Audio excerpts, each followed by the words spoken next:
All right, we'll call to order. We'll call to order the City Council regular meeting agenda for December the 12th, 2022 at 6:32 p.m.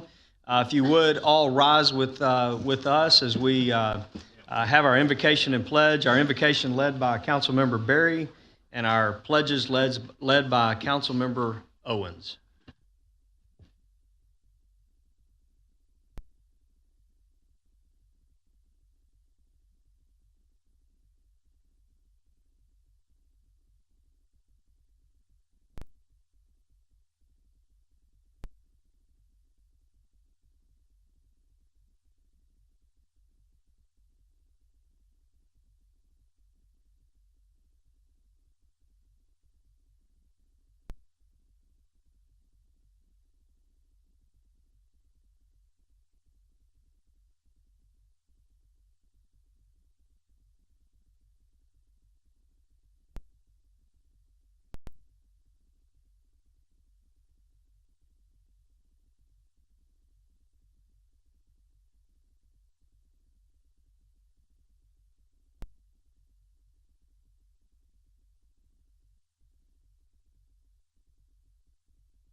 Right.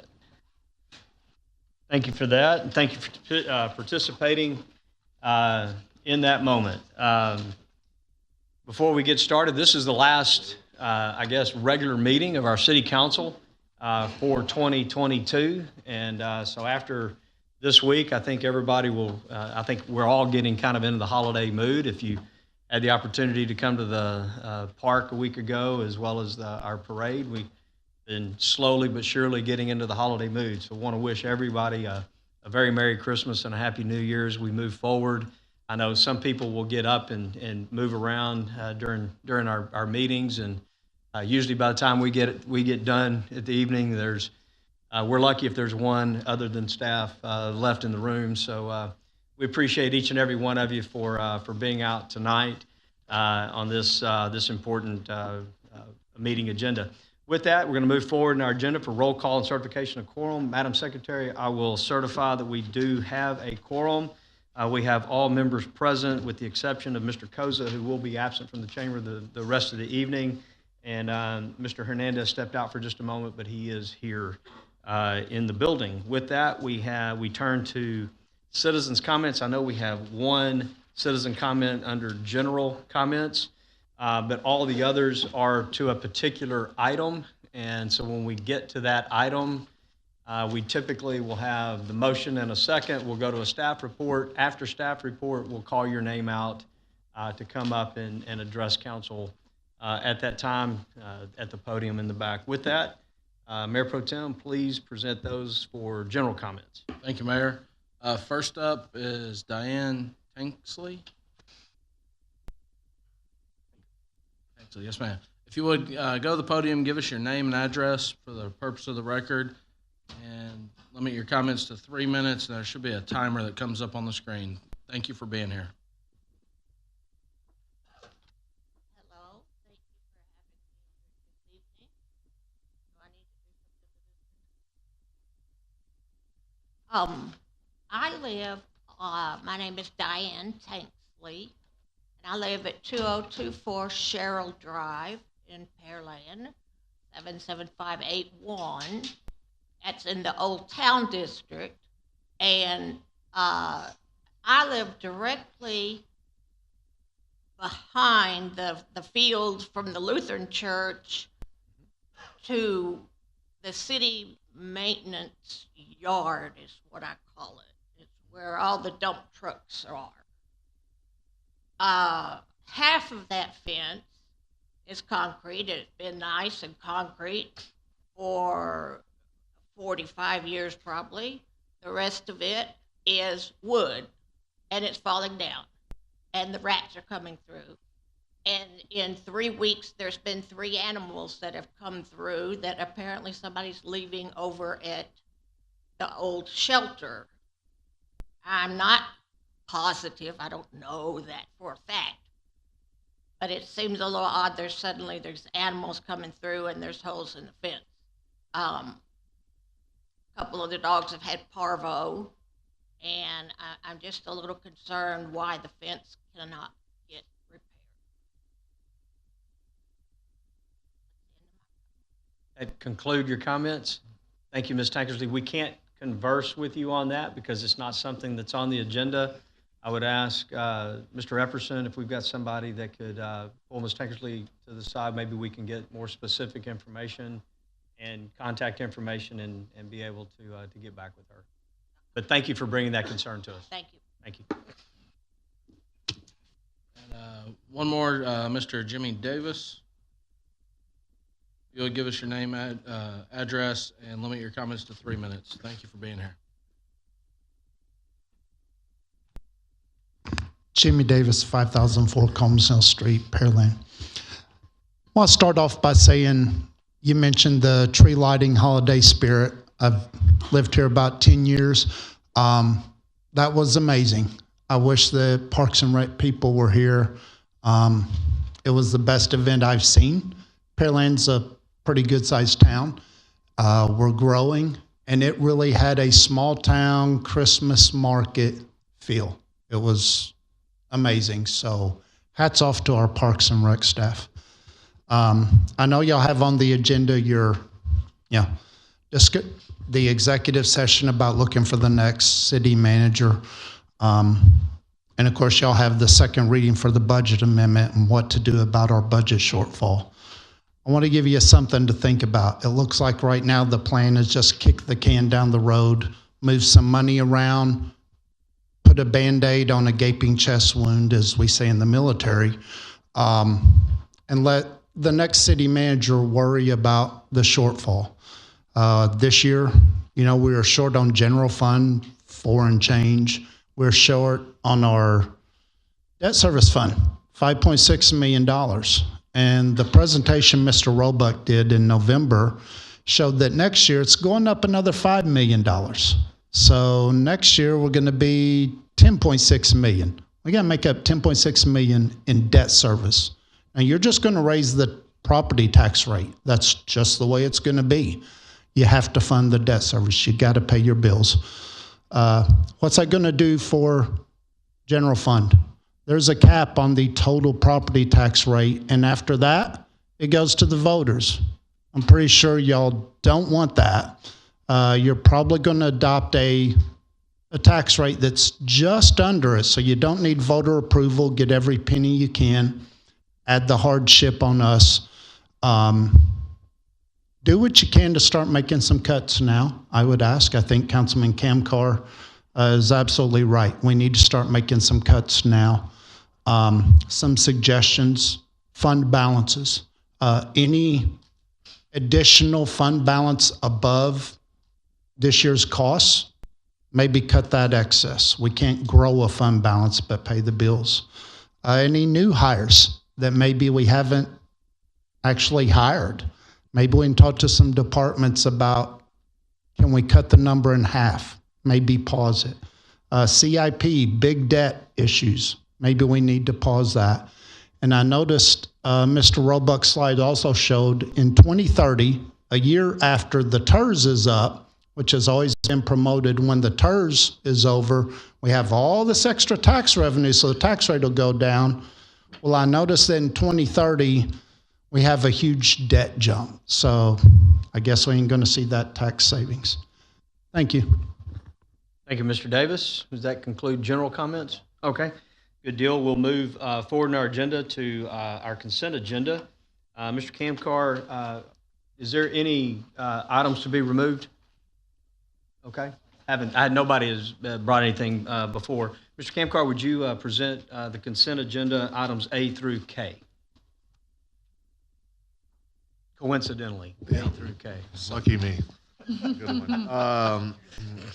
I'd like to make the motion to approve the consent agenda as presented, items A through K. So moved. Second. We have a motion and a second. Madam Secretary, call for the vote. Member Kamkar? Aye. Member Hernandez? Not in chambers. Member Cade? Aye. Member Berry? Aye. Member Owens? Aye. Mayor Pro Tem Carbone? Aye. The motion passes 5-0. All right, with that, we'll move to new business item 1. Mr. Carbone, if you would present item 1, please. Thank you, Mayor. Consideration and possible action, Resolution R 2022-284. So moved. Second. We have a motion and a second. Staff report? Thank you, Mayor. This item is a resolution to participate in the Texas GLO, General Land Office's Regional Mitigation Program. So this is for eligible flood drainage mitigation improvements, and the funds came through HGAC. HGAC adopted a method of distribution for those funds, and so City of Pearland, we are eligible for just a little bit over $14 million of those funds.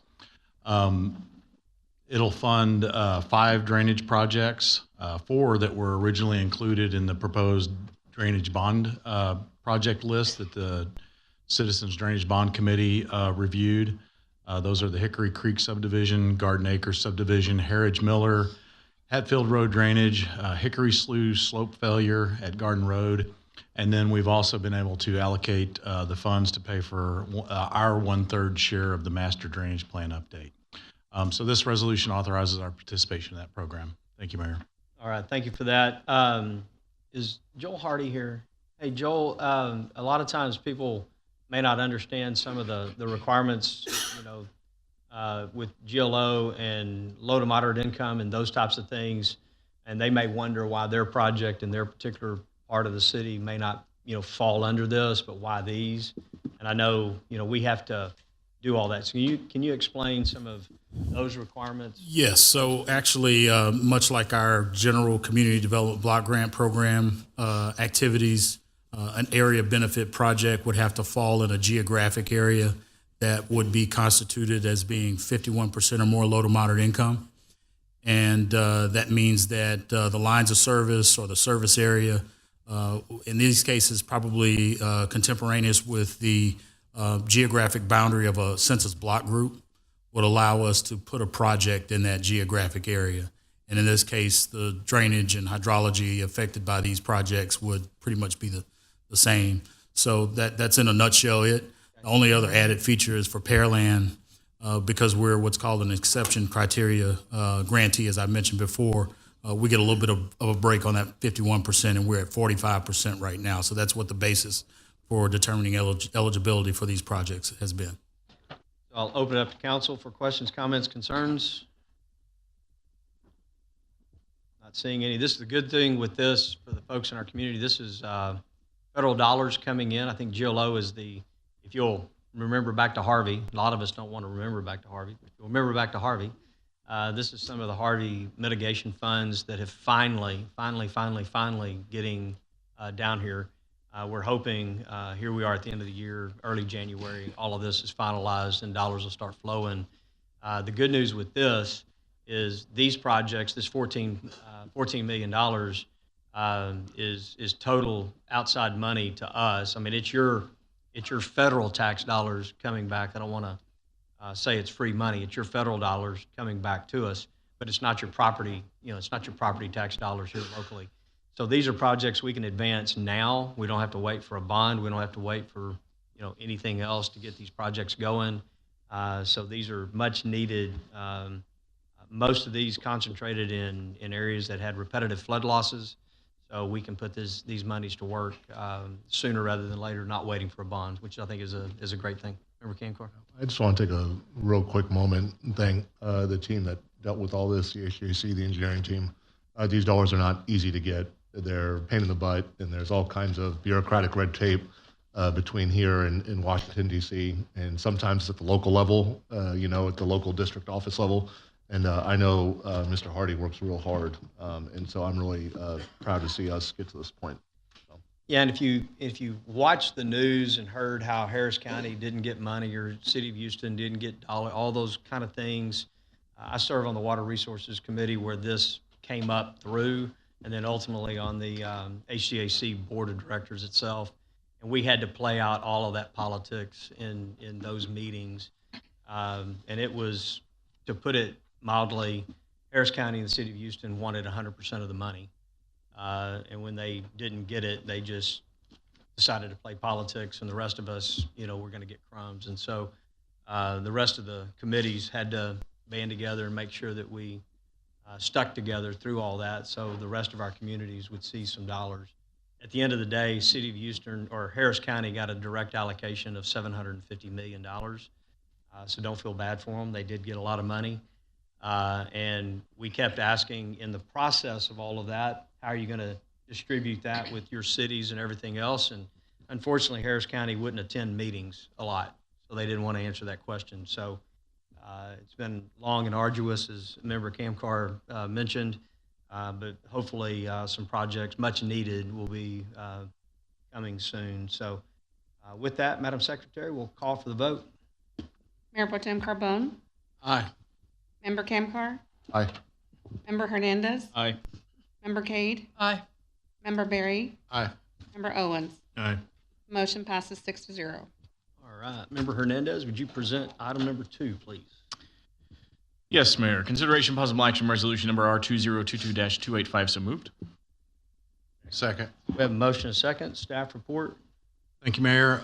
This is a resolution so that we can participate in the federal government's FY22 Community Project Funding Program. So we submitted the Smith Ranch Road project to Congressman Nell's office a couple of years ago, and he was able to, in his office, able to secure $2 million in funding to help us in matching funds to get that project built. We actually have a meeting this Thursday with TxDOT to help better determine our schedule, but we're looking that project will bid out sometime in 2023, and take about 12 months to bid. So thank you, Mayor. Awesome. Questions, comments from council? Just for the public's sake, this is an earmark. Maybe you heard Congress did away with earmarks several years ago or a decade ago, but they've come back. And people always say they don't like earmarks unless it's theirs.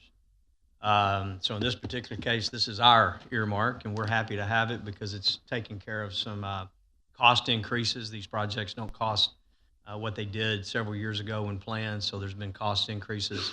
This will help overcome that on our match. So good job by the team. And we want to thank Congressman Nels. I know he's not here, but I want to thank him. He reached out in all of his communities to get projects just like this on the books, and much needed help from the federal government in getting some of these projects completed. So with that, Madam Secretary, we'll call for the vote. Member Hernandez, Aye. Member Cade, Aye. Member Berry, Aye. Member Owens, Aye. Mayor Pro Tem Carbone, Aye. Member Kamkar. Aye. The motion passes 6-0. All right, moving to new business item number 3. Ms. Kay, would you present that, please? Consideration and possible action, second and final reading of ordinance number 1619-1. So moved. Second. We have a motion and a second. Updated staff report. Thank you, Mayor. This is our second reading of Budget Amendment 1, which we've been talking about at the last couple of meetings. It includes our standard carryovers that we do every year at this time of year, as well as the property tax reevaluation adjustments. For this second reading, we've updated the grant funds from the last go-around so that we have the final numbers of those, plus recognizing the $14 million from the GLO and the $2 million from the community project funding that we just approved on the last 2 items. So a couple of things I want to point out with the budget amendment number 1 is that it keeps our operating fund reserves above our policy minimum of 90 days. And it also keeps our debt fund reserve above our policy minimum of 10%. So this plan with our tax rate reevaluation has been well received by Moody's per their issuer comment that they provided us a few weeks back, basically stating that the city's strong liquidity will be able to support any short-term budget imbalances, and strong management team has shown a track record of prudent budgetary planning and will likely amend the budget to minimize the impacts on the city's reserve position. So this, they've seen this and have issued that statement. And then I do want to also recognize that this is the first step in dealing with our tax reevaluation issue, that we've got upcoming work to identify the impacts that is going to have in FY24 and beyond. And those could prompt additional budget revisions, but we really need to get this done, and then we have to start understanding the implications in the future years, which we're hard at work on already. We're working through those worksheets and looking at the existing worksheet as well as a potential revised worksheet to understand those longer-term implications so that we can address those as soon as possible as well. Thank you, Mayor. All right, thank you for that. Members of the public, just what he's talking about, if you've heard in the news, seen in the news, we had a value bust from between Harris County and Brazoria County, and the tax rate calculation worksheet that is done every year by the tax assessor collector. In a nutshell, it was erroneously filled out. It was nothing set out. I'm going to make sure that this is a bad deal for the city of Pearland or anything like that, but there was a miscalculation in the worksheet due to the information that was coming from Harris County and ended up being an error. And so what ended up happening is instead of having an additional 1.3 billion in value that we thought was there through the worksheets, it's not. So it's a $10 million shortfall to our budget, a little over $5 million on the debt service side, which we did a refunding of our debt, some of our debt, and actually I think completed that this last week. We've already sold those bonds and taken care of that, and then now we're trying to take care of the just under 5 million, 4.6 or 4.8 million on the operational side. Staff has put together a plan that shores that up. Last week, I likened this to triage. When you've had something happen to you and you've sustained a hit, which is what we have, you usually go through some kind of a triage moment where doctors and medical professionals, looking to make sure that you're stabilized. That's this first step. We're trying to stabilize our budget, stabilize where we are. The amount we're talking about on the operational side represents about 4.3% of the budget. So it's certainly something that we can adjust and get there. And then, as Mr. Epperson was talking about, myself along with the audit committee requested some additional testing, if you will. Let's look at this error in the worksheet and start that process so we know where our budget is going to start come budget season here, in the summertime. And so we can start over the next several months doing a little bit of a deep dive and being out in front of our budget before, getting in here in July and August and wrestling with it. So more to come as we know more. It may lead to other additional cuts. It may lead to staffing and what we're going to do there. It may lead to everything. I think even Mr. Davis mentioned at the podium, we've talked about delaying projects. We've talked about all of those kind of things can be on the table as we learn more, but it would be better to make these decisions with some informed numbers as opposed to guessing. It's a very complicated case to get there, but staff is diligently working through that. We need to get kind of this done and then into the next stage where we know and how we can address our budget as we move forward. One of the things we have talked about is additional revenues do come in. It happens. We may have additional sales tax. We may have additional property tax that comes in. That all of those dollars above budget needs to go back into our general fund and back into our fund balances. One of the things I've asked for is we get to the middle of the year, unless there's an emergency, we need to keep those dollars, in the bank, and that way we can adjust to what's going to happen with our budget in the coming years. So we're not out of the woods, but I would say this helps stabilize us and moves us on. There's been good, robust debate over the last several weeks about all this, and look forward to more, budget talks in the future as we learn more about the impact. So with that, I'll turn it over to council for questions, comments, and concerns. I put a memorandum together. Josh, can I get my item pulled up? And then before we get going, I'll filibuster here for a second. A lot of news, like since we last met a week ago. We normally don't meet every week. But we had somebody, Houstonian, come back, traded for Victor Boot, Brittany Griner. And I'm happy for her and her family, but I just want to remind people, talk to your representative, talk to your local official, your state official. We need to get Paul Whelan back. He's been not having a Christmas at home for 4 years now and counting. And I'm very happy that Brittany's going to get that, but we can't leave him over there by himself. So I don't know what it is. I think I'm going to just say that at every meeting once, because that's what they did. They just spoke for 9 months. And they finally decided, I'm tired of hearing about it, and we'll go get this person back. And I'm glad that we brought an Olympic gold medalist back, but we need to bring a Marine back. And that's just kind of how I feel about it. So I want to say that. Appreciate it. So I want to bring this memo up. Now we're talking about another item, the budget. And we had a lot of robust comment this last week and a half, 2 weeks. And I got a half-hearted comment. Well, show us the math and the data that you want to go do. Don't just give me a number. And so this was my attempt. I sent it today, but it's kind of a basis on what we started and I've been discussing since this budget. Going back before we approved the budget, now we are where we are at a $110 million budget, and we're being told by Moody's essentially at gunpoint that we need to cut $10 million plus, some on the debt side, some on the M&O side. But I would tell you, and I think you said it best, Mayor, there are long-range impacts. We don't just pass a budget one time and then we fire everybody and start over. They continue on. We still have the same number of cars, the same number of people, same things that we are spending money on. And the reality is we have a spending problem right now. And we are heavy, $10.7 million in costs. And I would tell you that we need to nip some of this in the bud, for lack of a better word. And if you want to hear more robust debate, go look at the meeting last Monday night, go look, 2 months ago, and you'll see that robust debate. But I've kind of said my bit, and if the council wants to spend what they want to spend, I'm one man. There's 7 people here and a mayor.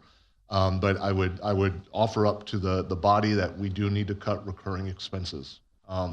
We right now have 39 open positions that have not been filled, many from this last budget that we have not paid a nickel to.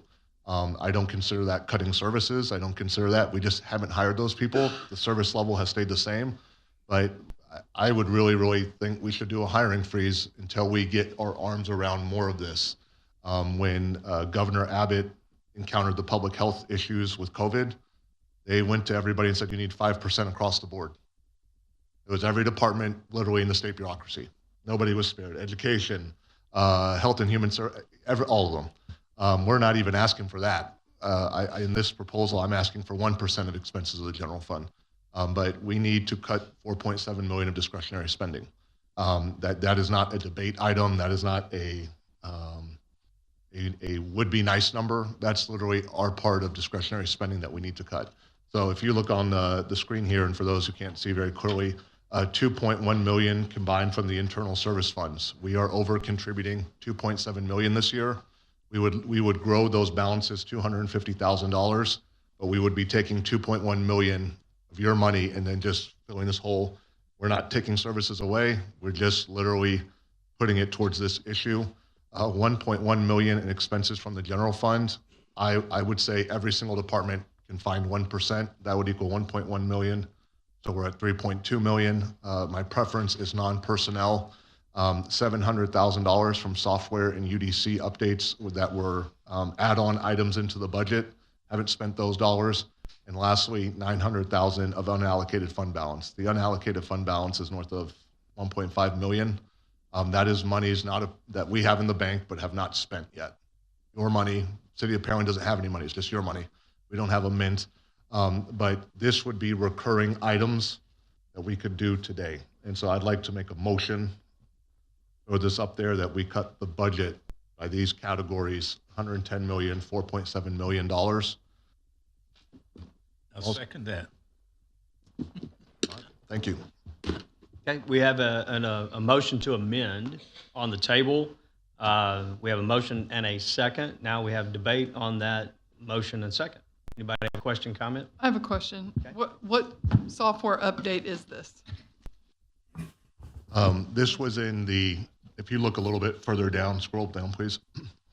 If you go to, there you go, right here, these notations, budget book, highlights, these were in the items that were add-ons to the budget. In this case, I want to say these were in community development. Sure. This is the software replacement of the Trackit software for community development, so the permitting and land management software that they use. And the UDC update was then already on the cut list. Right. We're not adding to that. We're just augmenting. And that whole amount was for the E-Trackit.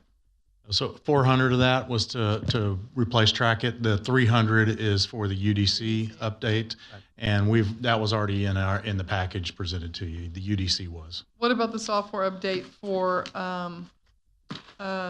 Jacoby's? That was already budgeted for, and we've already moved forward. already with that. done? Okay, Yes, thank that was in last year's budget. Okay. I mean, but E-Trackit is so terrible. That's why we did not recommend to pull that out, because we do really need to move forward with that. It's really a customer service and in our development services issue we need to address. Only in defense, we're having debate. This was in lieu of personnel. I don't want to go to the personnel place. It's not a fun place to go to. We do have 39 or 38 open positions. If we can augment this with sales tax revenue as it comes later in the year, I am not opposed, but it's hard for me. We don't want to go to personnel. I'm not advocating. I would start in this place. I'm certified to teach technology, and I have a hard time with E-Trackit, and it is not user-friendly. It's really, I feel bad for people who are trying to do something in that program. I'm not, the rest of it, I don't have a problem with. I got to think about that one. Right. Other questions, comments? Member Hernandez? Thank you, Mayor. I have been a consistent supporter of the internal service funds. I don't think I can budge on that. I just, to characterize them as just kind of a grab of tax dollars, I think is misrepresenting what the intention is. And I think we continually, year after year, get to a point where we talk about why do we keep having to take out these big chunks of money and take on more and more debt. It's because we don't ever save for anything. And so I think, I've had so many conversations with people about taking the, small c conservative approach to budgeting. And I think that setting aside a savings account for expenses that we know we're going to incur, maybe we, contribute a little bit heavier in the front end. I mean, we just got to get to where we need to get. And I think we've got a pretty good handle on what that number is. I'm right there with Member Cade. E-Trackit is, since I've been on council, that has been a recurring theme as far as how terrible it is. And we have, now that we've started doing our council retreats, I think it's a, pretty consistent voice up here that we are trying to move in a better direction for being a business-friendly city and having people come in. And as far as I know, E-Trackit also is used for even like residential stuff, right? If somebody needs to pull, so I mean, it's just a headache for everybody involved. On the other items, it's fine. I'm frustrated to see that the UDC gets kicked off, but I understand, if we gotta push something off. Now, to what you had mentioned about the hiring freeze, I did think that I may be amenable to a general fund side hiring freeze, at least until we get our new city manager selected. But I don't know. I think, we're in the discussion phase right now for this. So I'll end there, Mayor. Mayor, may I rebut just a couple of comments? Is that okay? Mr. Lee, can you pull down just the next page over? Just for the verification of that and to assuage Mr. Hernandez's concern. So we budgeted $2.7 million across all of the different motor pool facilities and IT. As you can see on the screen, that's roughly $2.8 million. My solution, it's imperfect. I have no pride of ownership. I'm open to editing. I'm open to all discussion. Was instead of contributing 2.8 across those three categories, do 750 or 250, 250, 250. So the remainder would be the 2.1. That would be what we're pulling out.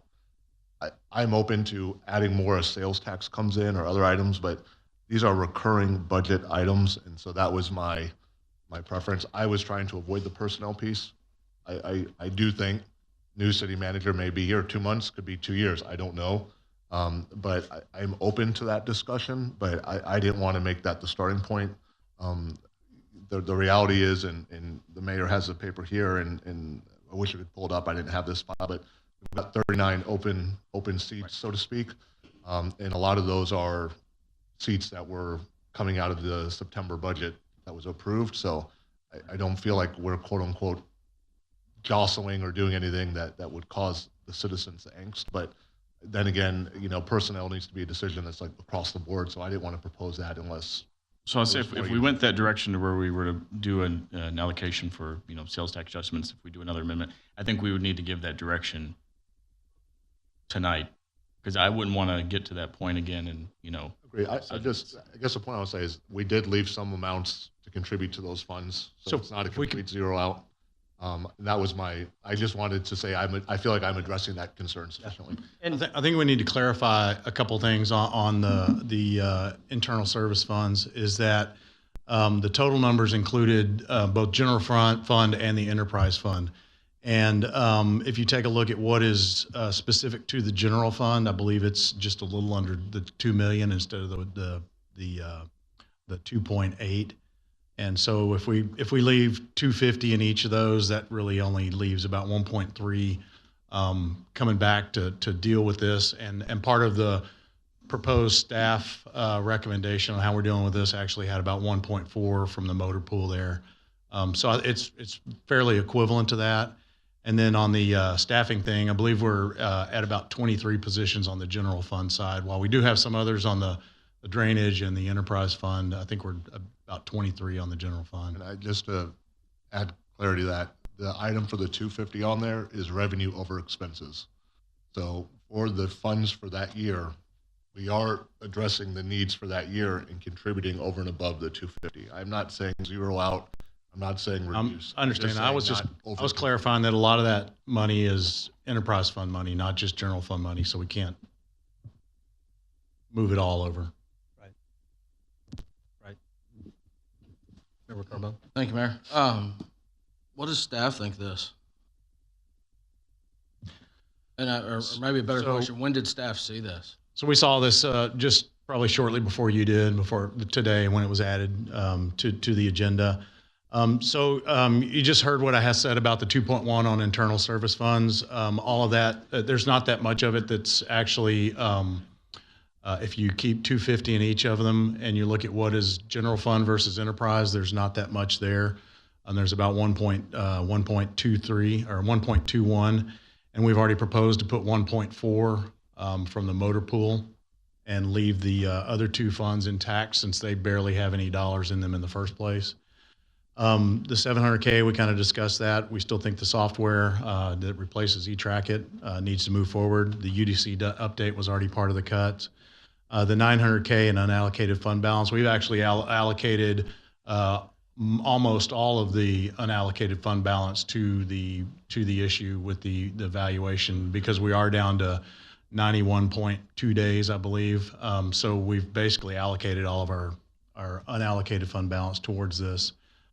So that leaves the expenses there, and as you know, we are pretty thin on where what we have in expenses, even on the non-personnel side, as well, to do all the things that we're charged with accomplishing and serving the citizens of Pearland. So I would say we are standing by our recommendation. Okay. I mean, when I look at, and this is what, the third Monday in a row that we're talking about this, and a few hours before this gets pushed out under the guise of let's cut reoccurring expenses. The only thing I see in there is the 1.1. So it's a good soundbite. I'm sure the media will pick up and run with that. It's cutting 1.1 within a few hours of giving it to staff. What are we going to overlook? What are these numbers right? They're in an agenda packet, so they must be. And that's sarcasm. Let's bring these forward at the mid-year update. Or let's bring this before, or get this to staff so they can work through it. I think it's,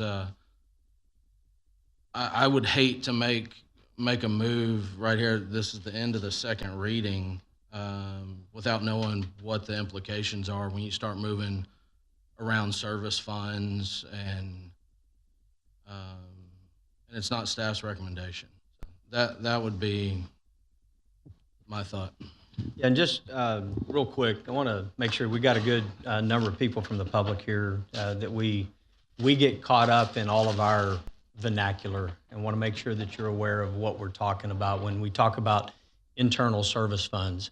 In fact, a lot of people want to know why doesn't the city run a lot more like a business? Well, internal service funds and these sorts of things, we are running like a corporation. So if you haven't noticed, we have a few vehicles, for example, at the city. All the police cars, all of the service trucks for public works and those types of things. And so in our motor pool fund, each and every department has a lease payment that comes out of their department budget that goes into the motor pool fund to make sure that we have cash available to pay for vehicles. If you buy and I did this back several months ago, if you buy a vehicle and you go and put it on a 4-year note, 5-year note, you pay it off, what do? They teach you to go and continue to pay yourself for that vehicle, put the money in the bank. So after 8 years or whatever the number is, you've got enough money to go pay cash for a car, theoretically. And I use that lightly, but theoretically. And so that's really what we're talking about. So we make sure that we have dollars available. When we cut that internal service fund and use those dollars elsewhere, we still will have to replace vehicles at some point in time. These vehicles wear out. And what staff is offering is still 1.4 million in cuts there that we would need to delay. One of the things, so I'll get to that in a second. I've got a question on internal service funds. We also have an internal service fund on IT. It's a brand new one. We have not really started it yet. It's this year. So computers fade and break out. We've got all kinds of IT, types of things going on in this room. And then again, we don't want to pay debt for those types of things. We want to pay cash for those types. But they do wear out, they do go bad, and we do need to replace them from time to time. And I think there's some personnel cost in the IT service fund as well. And then the last one is a facilities internal service fund, making sure that we have cash for updating and maintaining our facilities above and beyond just the normal wear and tear of, like I say, carpet and those types of things. But if we needed to replace a roof, we needed to have those types of repairs, we would have an internal service fund set aside to do that. That is another brand new fund. So the city has made an effort to try and run more like a business. Now we find ourselves with this shortfall, so it's an easy place to go and target because it's cash sitting there. We still have to repay those. We still have to buy vehicles. We still have to replace vehicles. We have officers often that get caught in chase scenarios and those vehicles get damaged. Sometimes they get damaged to the point where we have to total them and replace it right then. And it might be 3 years, 4 years before we were ready to replace that vehicle, but we still have to do that.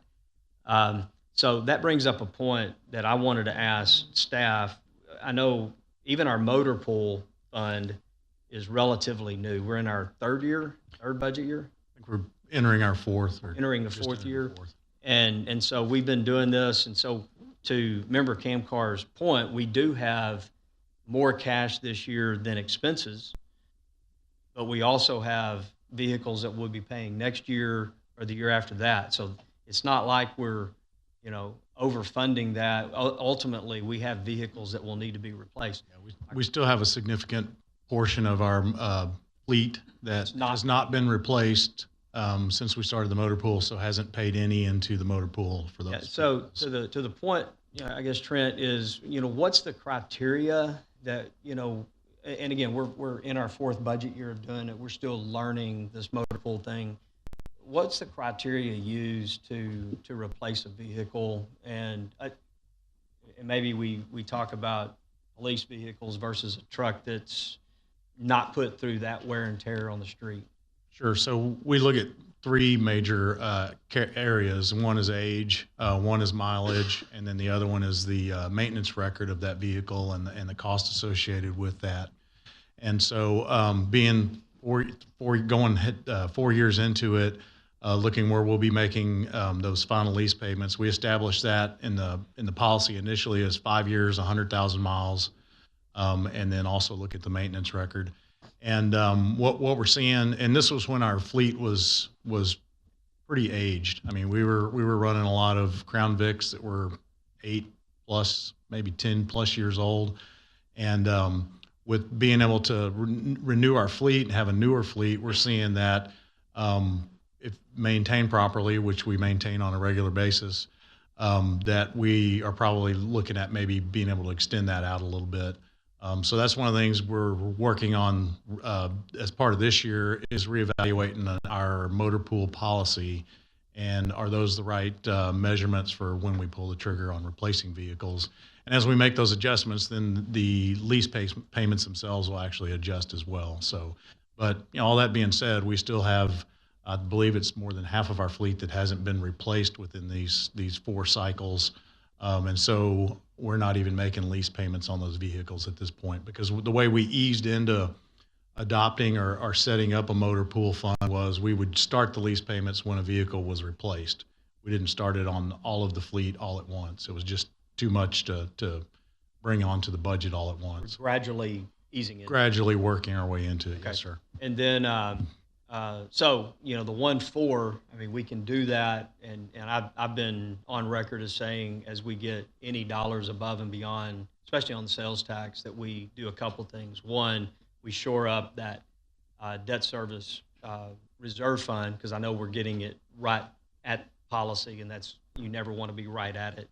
I'd like to see us, shore that up, but then repay these internal service funds, because we do have vehicles and things that need to be replaced over time. I want to thank Member Cam Carr for his contribution here. I don't know that I would classify all of this as 4.8 in budget cuts. We're actually using these internal service funds to pay for things. The 1.1 would be, and the 700,000 would be cuts. But using unallocated fund balance, I don't know that would be a budget cut. Just a second. You've responded to everyone, and I'll give you just a second. Thank you. So I don't know that I would classify them as a cut. We're using those funds to cover other costs over the course of this budget year. And to the personnel side of things, there's about 23 positions available today. We got this sent to us earlier today. 11 of those positions are in police or police-related positions. 3 of those are telecommunications officers, your dispatchers. They are truly your very first responder, because they're getting a very frantic phone call. They're in high leveraged, high stress situations when they get those. And then some of these police positions, and you'll see they are and have been open for quite a while, some of them 90 days, some of them over 100 days. And I'll say this, I'm not sure, I didn't see Chief Spires here tonight, but one thing that Pearland Police Department would rather have a position open than settle for just somebody to fill that position. Our police department is elite. It's a lot of people want to be a part of it. It's the best department in the state as far as I'm concerned. And to be here, you've got to qualify to be here. So I'd rather it be open and available than for us to just fill it. Having said that, we may be able to fill some of these positions. I think we have a test coming up soon. We just did. Yes, sir. We just did in That's what I November, and those positions should be coming through background in the next 30 days or so. So I'm reluctant to. Some of these have been open positions for a while, and I'd be reluctant to wait any longer on police officer positions. As far as waiting for a new city manager is concerned, I don't think it's wise for us to just wait and sit and wait for another city manager to come in and be a part of this. This is the body that's part of the policy making.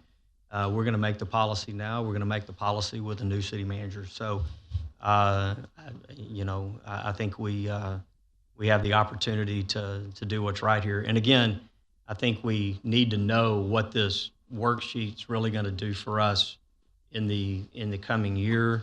Once we get that information, we can start drilling into it. And it may be that we, through attrition, we may hold a position for 90 days and just get that additional dollar. I'm not saying that personnel all the way is off the table. I think we need to be wise in how we do it. I wouldn't want to do across the board freeze with this many police officers on the books out there waiting to happen. I know Member Berry had a comment, and then I'll come back to you. Mr. Mayor, if I could just add one thing, just so we're all on the same page, that the debt, the TERS debt, we've already done that defeasance action, and then we've already done the restructure of the GEO debt. So those pieces of the staff recommendation have already been completed. I do want to thank Member Cam Carr for providing this today, and as we move forward and into what the solutions are the rest of the year and into FY24, we're going to be looking at all these things. Thank you. Member Berry, you had a comment? Yeah, yeah, I do want to thank Member Cam Carr for putting this together. For the last two meetings, you've said you wanted to cut so many dollars out of the budget without giving any guidance whatsoever, and now you have. So as I go down the list, the internal service funds, I think everybody's really spoken highly about the motor pool and understand exactly what the motor pool is about, but I want to direct everyone's attention to the IT funds. I come from the school district where we spent about $19 million and put it in a 25-year bond for a five-year product for day-to-day items. You can argue maybe 8 years on some of those items, but we didn't have the reserve money to be able to go out and sustain our IT department. So it's pretty irresponsible to do that, in my opinion, to put a product like that on a 25-year note. The software, yeah, I get that. Unallocated fund balance, we already addressed that. When it comes to the open positions, we always need to reevaluate needs versus wants when it comes to open positions.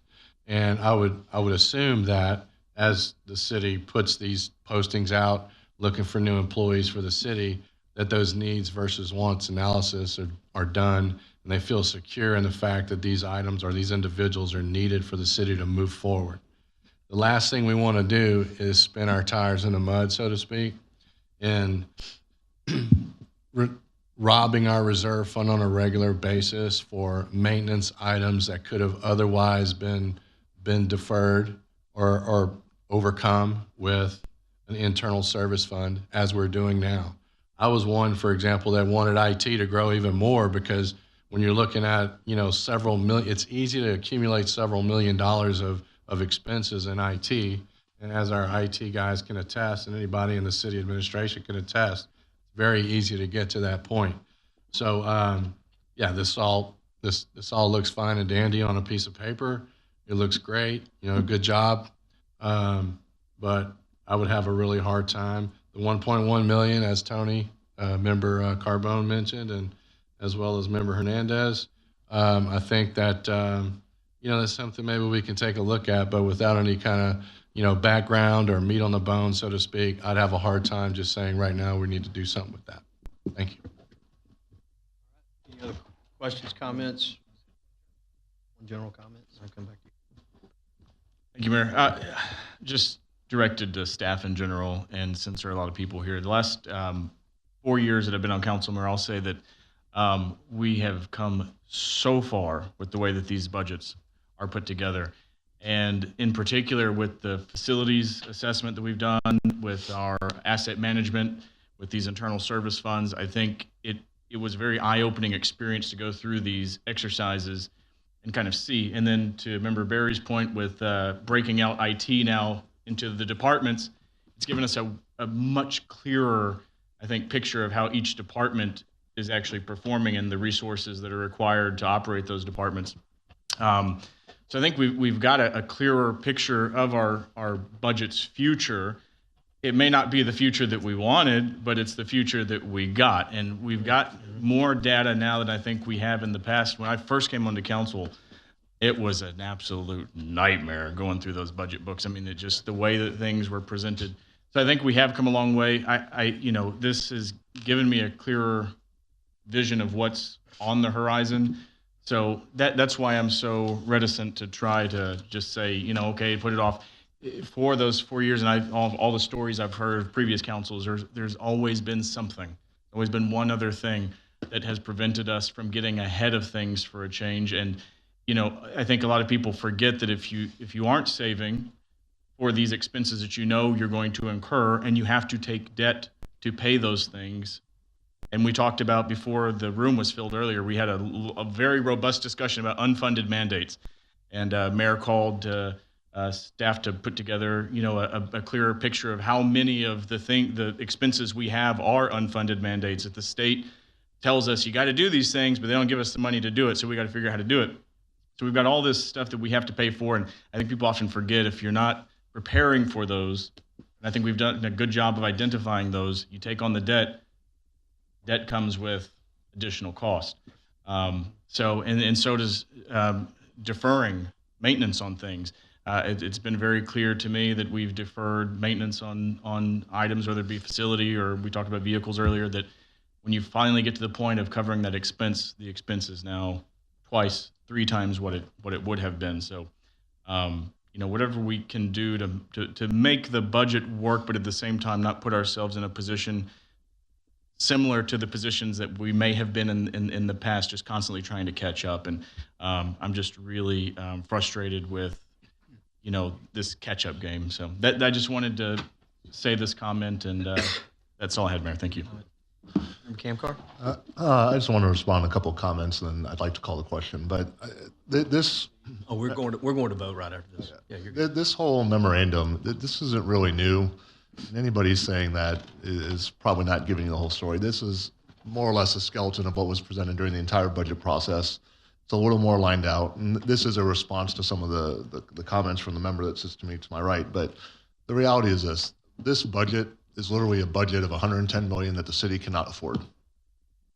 Period, point blank. We literally do not have assessed value to support a $110 million budget. And the only reason we're here discussing these budget amendments is because these shortfalls are the easiest, most painless process right now. But the reality is 9 months from now, we're going to be back here talking about recurring expenses that we have to address because we literally cannot afford this budget. On January 1, notices will go out with the new taxable values, and we're literally going to say, can we afford it? And $1.3 billion isn't going to show up to help us over that budget hump.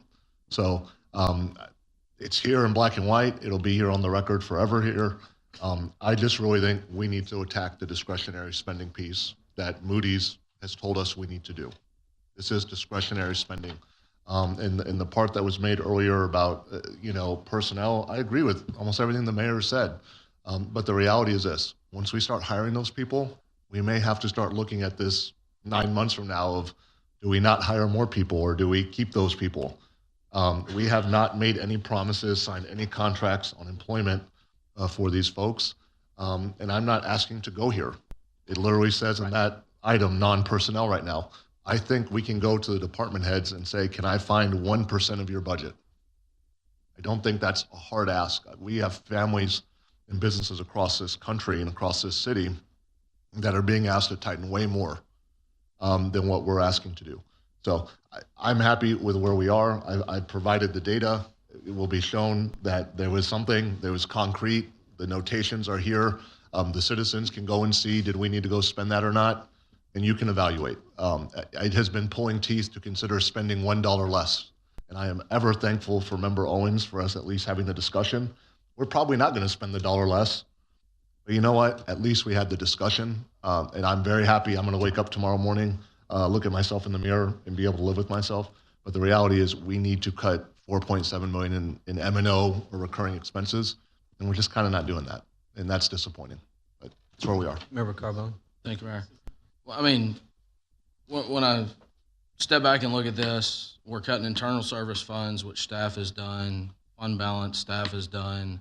When I dig into the software, staff said cut UDC, that's in the recommended motion. When I look at this cited reference, it says it's funded by ARPA funds, so I don't know if that moves the needle for us.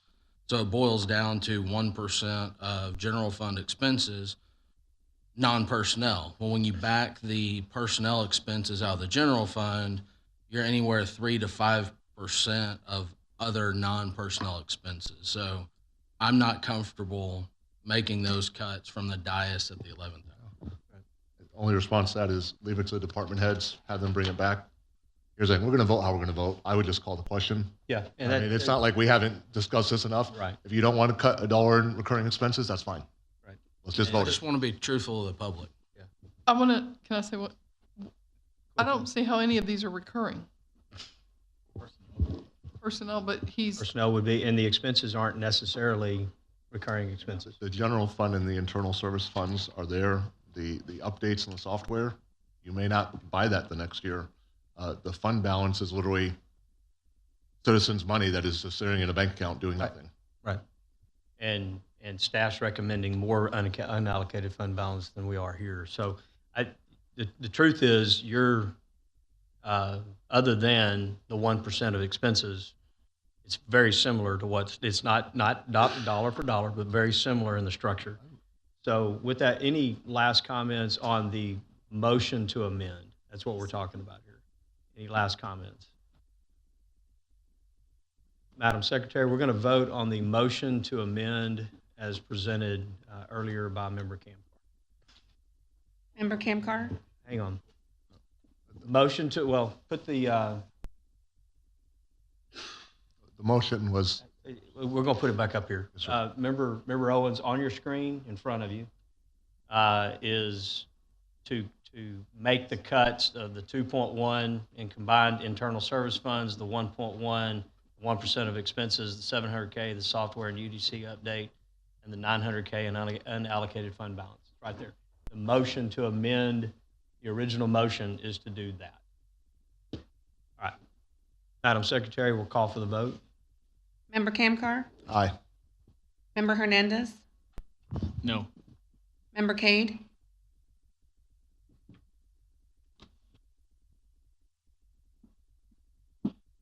no. Member Barry? No. Member Owens? Aye. Mayor Pro Tem Carbone? No. The motion fails 2 to 4. All right, so now we're back to the main motion. Any other questions, comments on the main motion as presented in your packet? If I may just, we always get in these situations where motions get made before we hash things out. So, but if anybody wanted to at least look at or giving direction about any type of a pause on hiring in specific areas, I would be open to at least providing that direction. At least my recommendation until the new city manager comes on. And I think your point was very salient that we provide the policy and the direction. But I do think that having the city manager come in with fresh advice from that CEO perspective to kind of look at each one of these positions and make that determination would be helpful, at least from my perspective. So what would you propose as a recommendation? Do you want to put a pause on all of these, or do you want to put a pause on certain numbers of them? If it sounds like we're probably uncomfortable with the police side, but anything that's not police on the general fund side, then. Hey, a point of information. So, Darren, how do we deal with this? If we have an amendment, a budget that's amended that has these categories, and then now we want to do personnel, how do those interact? Don't think I quite understand your question. I mean, we Because just need to make the staff has these proposed buckets that they're saying, here's a 4.7. And one member is now saying they'd like to do personnel. Yeah. My question is, how do you go about that from the piping? How would we get there? I guess if we wanted to include personnel, do we have to say this many people or this amount of money, or how do we operationally do that? I think that's probably a better question for the city manager. So I'm going to let him answer that one. Sure. So, I think we've got a budget amendment here, and it doesn't include any reduction there. I mean, so we'd have to have some number, or just or some direction to go that direction, and then anything that was saved would fall to the fund balance. What I would say about that, though, however, we also have finance positions that are critical, and we get those positions filled as well. There's a handful of others that maybe aren't quite as critical, but we've got an assistant city engineer position that we really need to get filled. So there's several of them that need to be filled. And I think what we see, and we typically see this with our budget every year anyway, is that as we have turnover, we're not fully employed 365 days of the year every year, but we budget for having these positions filled throughout the year. So there's always going to be, through turnover, salary savings that we usually take a look at the mid-year budget amendment, as far as whether we reallocate those or we allow those to fall to the fund balance, or what is the priority at that time. And obviously the priority at this time and going into mid-years later this year will be to continue to fill the hole where we have, once we have a better understanding of what the implications are from the tax rate worksheet and in the FY24 budget. So I think a lot of what you're asking will occur by natural turnover, and that we always have those potentially available at mid-years anyway. And to that point, Mr. Epperson, I know last year a lot of that savings and personnel, like that you just mentioned, actually went back into overtime and fire and a few others. And obviously, with hiring the new firefighters that we just put together, in theory, supposed to lessen and bring that overtime down. So there would be some savings here. I would just tell you, and unless it's a tie vote, I'll get a chance to vote on it. But I have a real hard time on the police side. If we've got good officers on the public safety side that we're ready to hire, I think we command that as people in a safe community. And then on the finance side, we have had holes in our finance department, and if we have good people that need to plug in those holes, I want that department to be shored up. We've talked about it. We've even talked about supplementing that department, and so that I would be I'd be a little leery of. On the flip side, as I mentioned, I think we ought to have I think we talked about in 8 or 9 months, we'll be back here discussing the budget again. I hope not. I want to have discussions about these types of things almost on a monthly basis or every other month, because this is not something that's going to happen overnight. It's going to be a long-term fix, or it's going to take a long-term fix. And so, with that, hiring people, attrition, who leaves, maybe certain positions we do a 90-day freeze on, but not all positions. And we need to walk through that. And I think we will know a better look at that as we do some of this testing of what our budget will look like next year. And I think we'll have that between now and the end of the year, so we can come back in January and start looking through what it is that we need to look at. That would be my recommendation. Member Hernandez, I'm willing to freeze everything but PD. So if that gets you some level of information, that's where I can get to. What you just mentioned, Mayor. Thank you for the time. I just want to remind everyone of our future, our agenda item tonight, where we're going to talk about bond projects and projects that are coming up. Part of what's going to fund those, as far as employees go, that we already passed in our budget, are those individuals we're hiring for drainage crews. Okay. Well, I'm just telling you. So we have public works employees here. Police and fire, in my opinion, are off the table. So if you look at the bulk of everything we have here, they're going to be police and fire for the most part, and public works. So at the end of the day, if all you're looking at is general fund and public works, I mean, we're just a small step from public works, right? Why not go to public works then? If you must have a hiring freeze, you want to put a hiring freeze on finance. We can all agree that all the finance positions we have are necessary. To follow up on what the mayor was saying, I think, right now we know there may be additional needs we have to do. We really need to figure out what the implications are, so we have that target to shoot at. We know what we need to do as opposed to just trying to do something.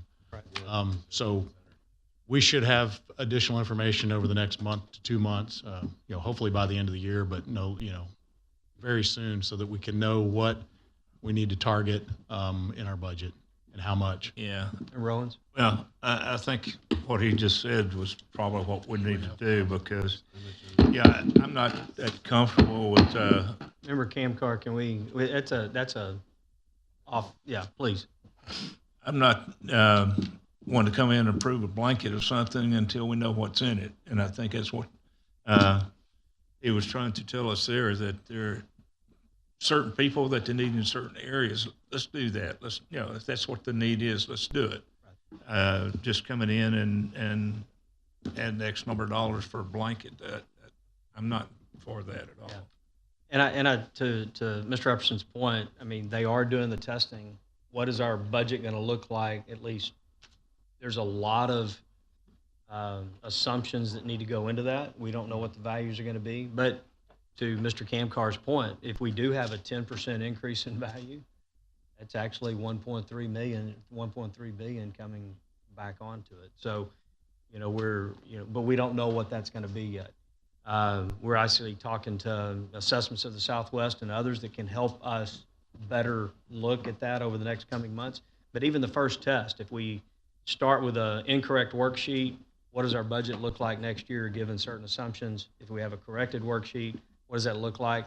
Those are the types of things they're trying to get done in the next couple of weeks, so we can have an intelligent discussion about this, not in a vacuum, but with some better concrete numbers out there. And again, some of these positions may still be open, and we may have others open, by that time. I've often said, I'm not saying personnel are completely off the table. I'd rather have more information about what our budget's going to look like before we make that decision. That's all. So, It sounds like maybe we're probably going to get there anyway tonight, so I'm not going to make the motion, but I guess you've got the direction. Does it seem sufficient? Okay. Thank you, Mayor. Any other questions, comments? Seeing none, Madam Secretary, we call for the vote. Member Cade? The proposed, the second and final reading. Yeah.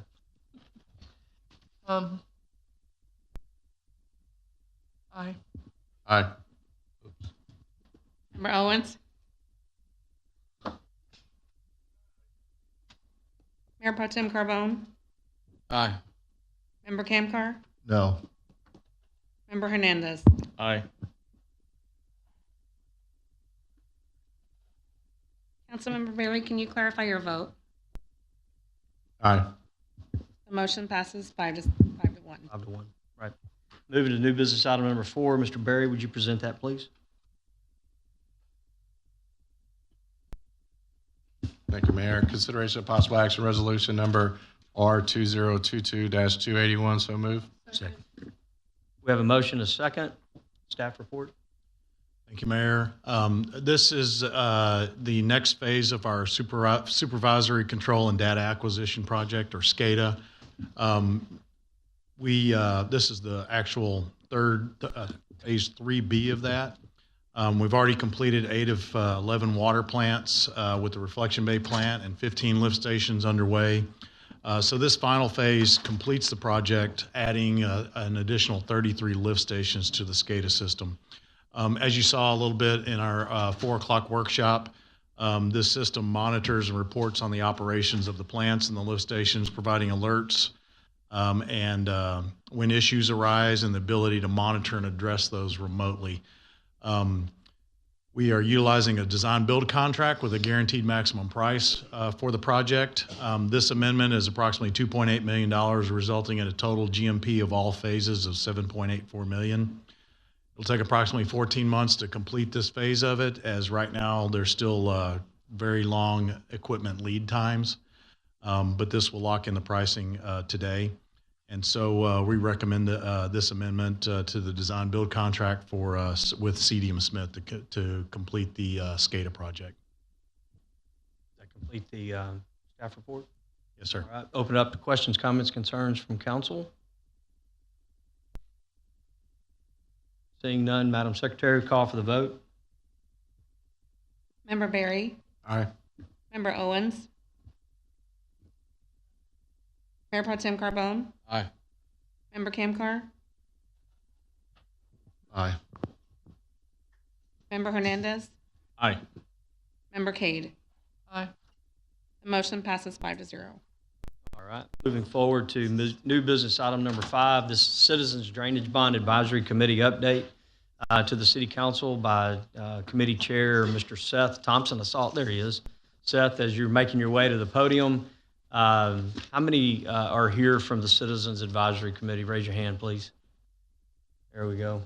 I want to just take a moment to thank each and every one of you for the work that you've done over the last several months, along working with our staff as well as internally. There were us three as well, myself, Member Camcar, and Mayor Pro Tem Carbone were on that committee and worked rather quickly. We went out and did a lot of preliminary engineering work, which, no surprise, caused our pricing to go up. We kind of knew that. We just didn't know how much. And reconvened our citizens group here to make their final recommendations here about a month ago or so. Have done that. And Mr. Thompson, I think it's open to you.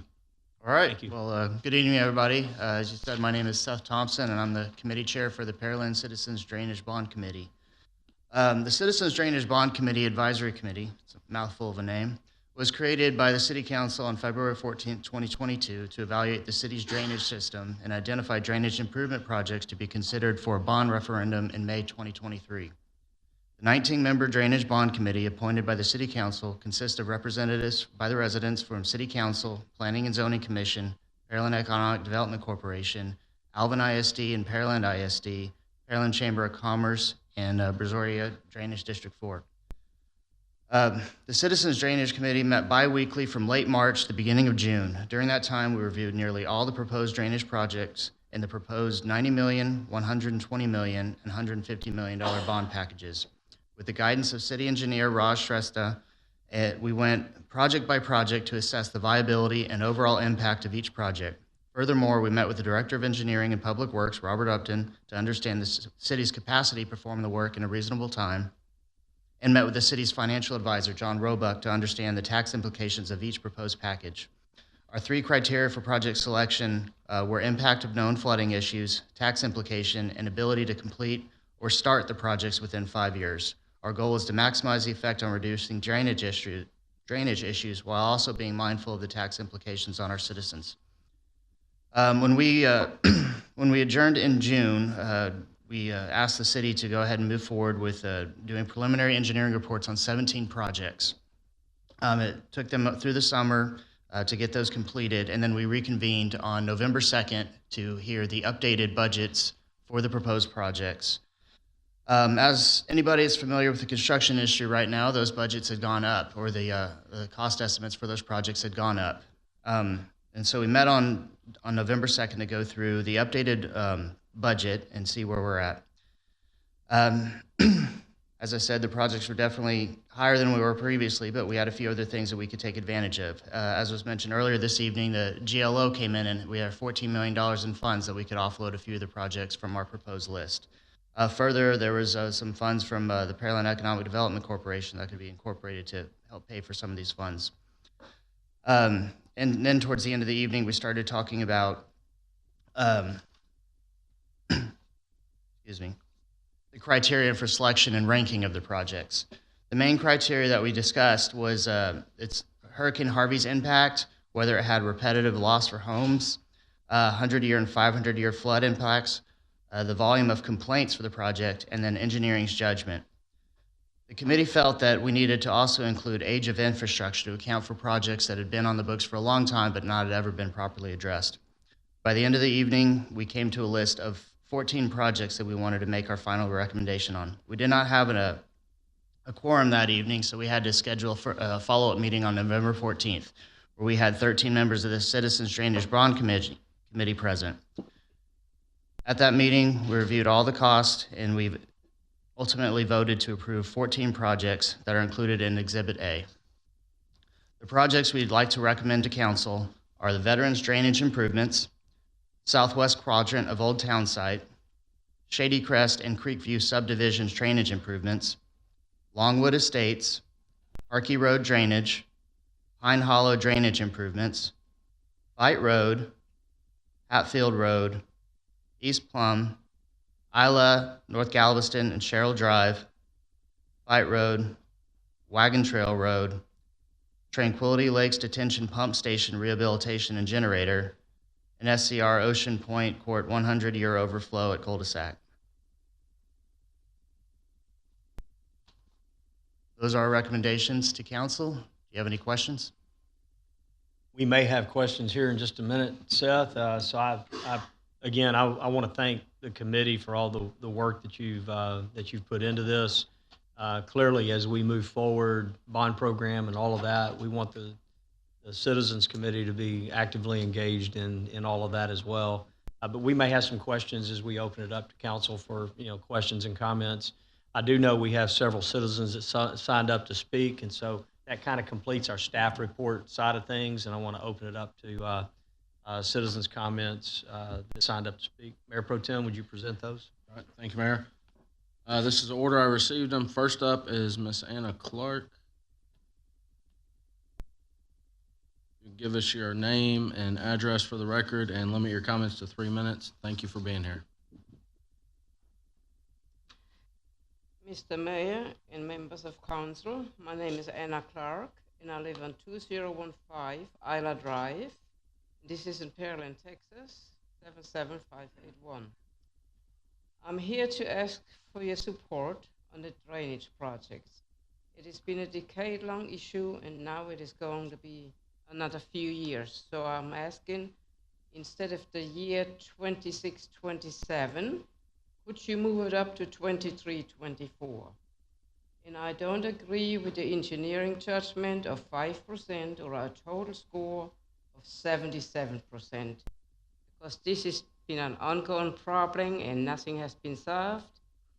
And when they put the asphalt layers on the street a couple of years back, the street is 7 inches higher than my front door. And when we have bad weather coming, I'm stressed. So I'm still asking for your support on the project, and please move it up a couple of years. Thank you so much. Thank you, Ms. Clark. Mayor. Oh. Isla, number 10 on the list. Yep. Thank you, Ms. Clark. Next up, Ms. Linda Kuhn. Thank you for being here. Name and address for the record. Good evening. My name's Linda Kuhn. I live at 2214 West Marsala Drive. I was also a member on the Citizen Drainage Advisory Committee. And what I wanted to express to you today was, had you asked me when I started on that committee, would I vote for or against a bond to address drainage in the city, and I would have told you no.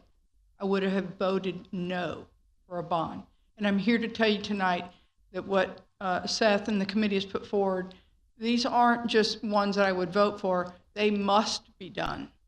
They must be done to address some older parts of town where drainage has been deferred. It's been kicked down the road because we didn't have the budget for it or whatever. And we've got older parts of town that aren't built to the same drainage standards that the rest of the city is. That's not their fault.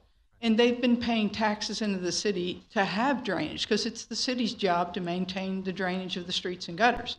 And so they've been paying in for a long time. They weren't built to the current standards, and they've got drainage issues. They got a heavy dew, and they got flooding. And so the committee worked really hard to establish criteria to help city council understand which ones needed to be done first, in our opinion. And I was on a committee with a bunch of amazing people, not so much for myself, but the other people. They had wonderful expertise, and they worked really hard at this. And so we looked at criteria like repeat structural flooding, not being in the 100-year floodplain. So you got repeat structural flooding and you're not in the 100-year floodplain, what's going on? You got a drainage problem that the city has not maintained over the years. Okay, and so those kinds of things have to be addressed. So I'm here as a citizen, and as a committee member on that committee, that I think the projects that we've put together and proposed are really worth the effort. I think the amount of money, bottom line, that will hit the households on a per monthly basis ends up being at like $1.15 per month increase to pay for the package of drainage projects that we put forth to you. So I ask that you consider doing those projects and not kicking them down the road. We've asked that they all be done in a 5-year period of time. They don't have to all be done in year 1, but 5 years to control cost. Anyway, thank you. Thank you, Ms. Linda. Yep. Thank you for those comments. Next up, Troy Schull. Thank you for being here. Name and address for the record, please, sir. I have a thumb drive also, sir. My name is Troy Shaw. I live at 3914 Shady Crest Drive, right over your backside. Yep. Can I get some help with a thumb drive, please? We typically don't, but we can get it and distribute later. I'm here representing the Shady Crest Association too, so I think I'm granted 5 minutes, please. Yes, sir. Sure.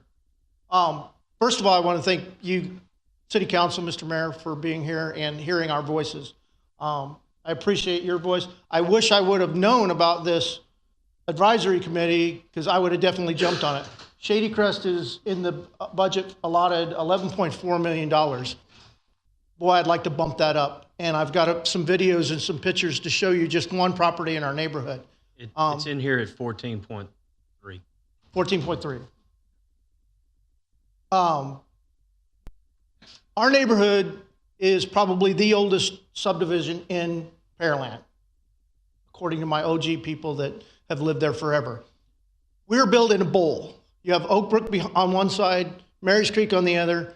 You put the Pearland Parkway bypass through, and then we've started to develop 518. We're an old subdivision, we're sunken. No mitigation whatsoever has been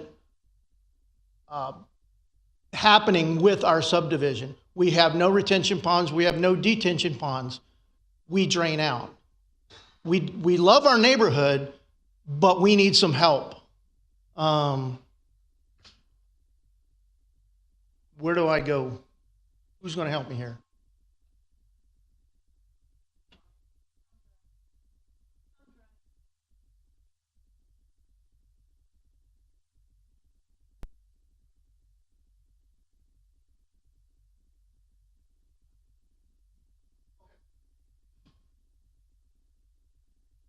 Apparently you get to watch the video later on.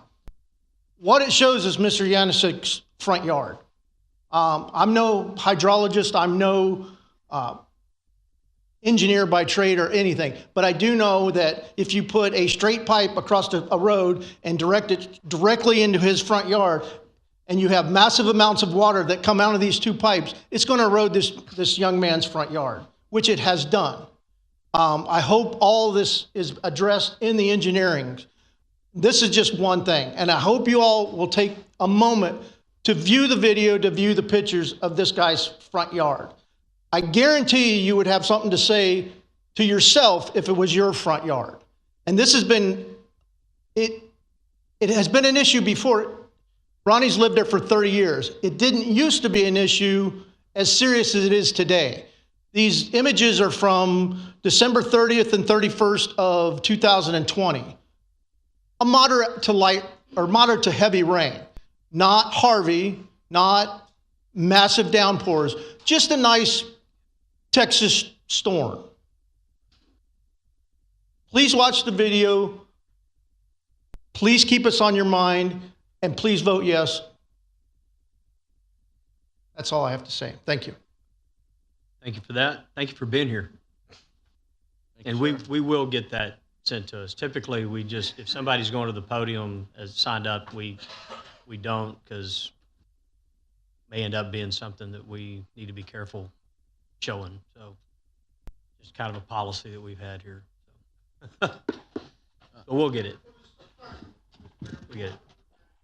Yeah. We'll view it. I promise you that.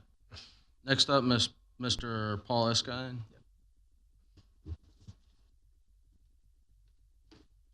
Name and address and 3 minutes. Thank you for being here. Paul Eskine, 3516 East Orange in Pearland. As a member of the Drainage Committee, I've emailed some of my personal comments to the council and the mayor on individual projects, but I do look forward to the council prioritizing our oldest drainage problems. Overall, I wanted to thank our chair, Seth Thompson, for his leadership, and Raj in engineering for his detailed agendas to help our committee over the last few months. And I want to thank the mayor and council members Carbone and Camcar for their help in keeping our large group on task. We also, I wanted to make sure to thank Robert Upton and Mr. Roebuck for their information. The committee was well attended, and we had very detailed discussions on the proposed drainages. And we had 100% agreement on many, many things, including the 14 areas that we're proposing. I know the committee is advisory, but I feel that the council should not remove any of the projects. I feel with an effort from the city, our committee and others, we can get the word out to the citizens to pass the drainage bonds when they come before the voters. I guess in our city, with all the new and different things we have, we need not to forget about the infrastructure. That is a need, and it should come first, right along with safety in our city and safe neighborhoods and clean water. Some of these areas have been waiting for many decades. I know there's some people here from Cheryl and Isla. I know there's people here from Shady Crest. Of those 14 projects, most all of them are in neighborhoods or streets that were here prior to 1970. And so some of the people that I know here have been waiting, I'm not talking 10 years, I'm talking 40 to 50 years or over 50 years. And so if we don't take care of these areas that need maintenance now, and I think we do have a opportune time that we have a good group of the council, all the council, the mayor, and it hasn't been like that for quite a few times, that they're all in this trying to get this done before we have our other areas start to have problems too. Because if we don't take care of these areas that were not engineered and do flood even when there's 5 or 6 inch rains or less, then 10 years from now, 15 years from now, some of the more, our areas that are newer are going to start needing work too. So I hope that everybody can get this approved and get this on the bond as soon as possible. Thank you. Thank you, Mr. Eskine. Did that complete it, or one more? Yes, sir, Mayor. I've got 2 more, but they signed up for new business 6. 6. Okay, well, we'll get to those under new business 6. Again, thank you for all the comments, those at the podium, those that served on the committee, Ms. Kuhn, Mr. Eskine, and obviously Mr. Thompson spearheading the group. It was really a task at looking at our older infrastructure throughout the city. And obviously, most all these projects are east of Cullen. Not all are east of 35, but certainly east of Cullen because of the infrastructure that's been built in the last 20 years. West of Cullen is just a different type of infrastructure, different type of criteria. As Ms. Kuhn said, the drainage criteria to the folks in Shady Crest, I don't think there was any criteria other than an open ditch, in the Shady Crest area when it was built. And so, what would that look like today would be far different if we were to build a subdivision like that today. I was the one that actually asked in the ranking to add the age of the infrastructure into the ranking because of places like Isla. And for the record, I used to live right next door to Miss Clark. First house we were in as a family was right next door to Miss Clark, little bitty house, and our kids were itty bitty at the time, and I don't think we could get a third of our family into that house now. Anyway, I digress. But we wanted to make sure that the age of infrastructure got counted because that's how you can account for some of the criteria changes over the years. So I like the program. I like the projects. And this is being supplemented. It's $106 million. It's a lot of money. I would dare say and wonder what the value on the ground that is supported by these, and I'm not talking about the whole city, I'm talking about the different subdivisions that you added up.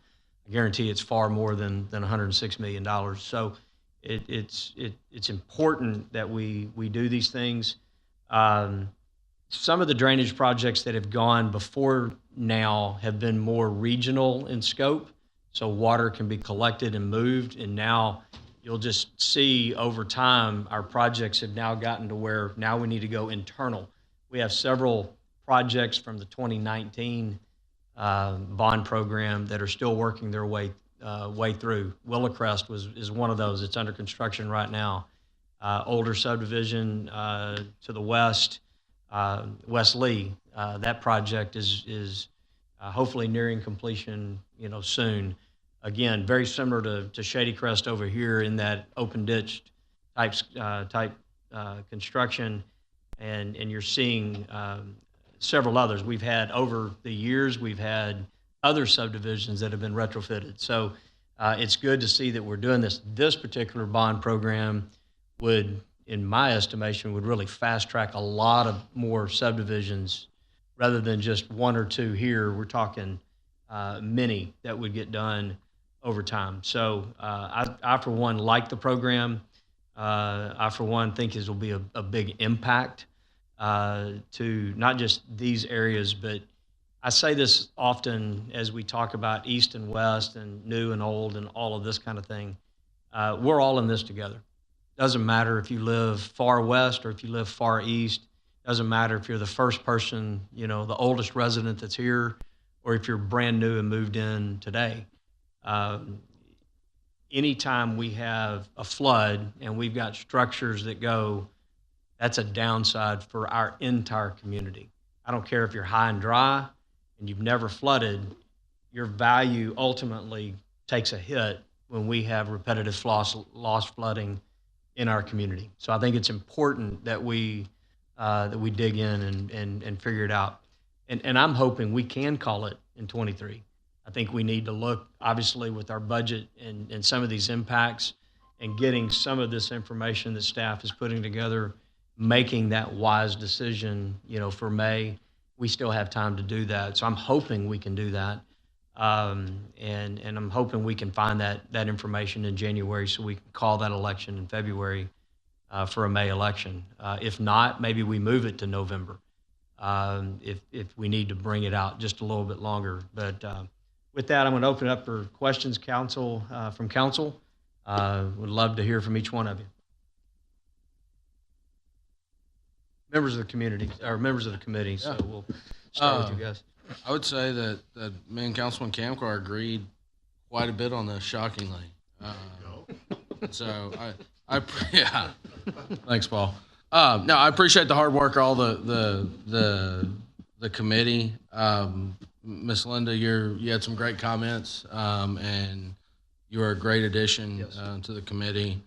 And I mean, the delivery is this Exhibit A. It's one page, nice and neat, but there's a lot of work behind the scenes. And thank you, staff and the committee, to get here. One comment on Shady Crest: if we can make sure that video gets to us, but then also the engineer. I mean, Shady Crest is the second largest project on the list in terms of dollars, and yeah, if we're gonna go in and fix it, let's get it done. And with that's all I had, Mayor. I think it's a great list. Yeah, good deal. Member Kamkar? Mayor, I just want to point out a couple of things real quick. Can we get the diagram, Josh, that has the visual of the projects? It's kind of past the memos. Aerial? Yeah, because it's kind of got a nice color coding that you can kind of see it a little more cleanly. And then I kind of want to like to talk to Mr. Thompson real quick. And then, Chief, the new, we got the new ranking, the #1 ranking for fire ISO. Yeah. And that's like the best one that you can get, right, Chief? Yep. So Yes, sir. It's a 10-to-1 rating, 1 being the best. So Only 32 in the state of Texas and a very small amount across the U.S. I think that's just illustrative of when the staff and this council work together, we can achieve these really great things and be the best. And I think we've done that with fire on some of these projects around drainage. It's just one of those things where the city was growing so fast east to west. You're trying to just keep up with turning the lights on and having water run through your faucet. And now we're trying to go back and work on these other items. So Josh, will you scroll down just a little bit? It's an aerial with. It's in the next item. Oh, is it in the next item? Okay. So I'm gonna work on that. The aerial's in the next item, Josh. Seth, first of all, I want to thank the committee and Seth for their time. This was not easy. It was after hours around times when people were watching football, sports. The Astros were going on real hot and heavy during this whole process. And so I just want to thank the folks for meeting. They took time away from their family, their businesses, and from sleep to go and do this. But I just want to reiterate, what was like the main criteria? Because we started with like every project that there was, and then the body started to narrow down, and that's how we end up getting here. And so I just want to make sure that we get that out there for the record of like, what was the criteria that got us into this box? Well, originally the big 3 categories that were kind of more abstract was, the impact that the project would have on the drainage issue, tax implication, and then the ability to complete the project or start it within 5 years. We didn't want to put a bunch of projects on there that we wouldn't get to or be able to do within a decade. So we wanted immediate action in it to actually take a bite out of the problem in Pearland. That's the whole point of this thing, is to really do some work on the drainage issues in Pearland. And I think that's super important. We're either going to start or finish the project in 5 years. Actual people, families, and businesses will be affected.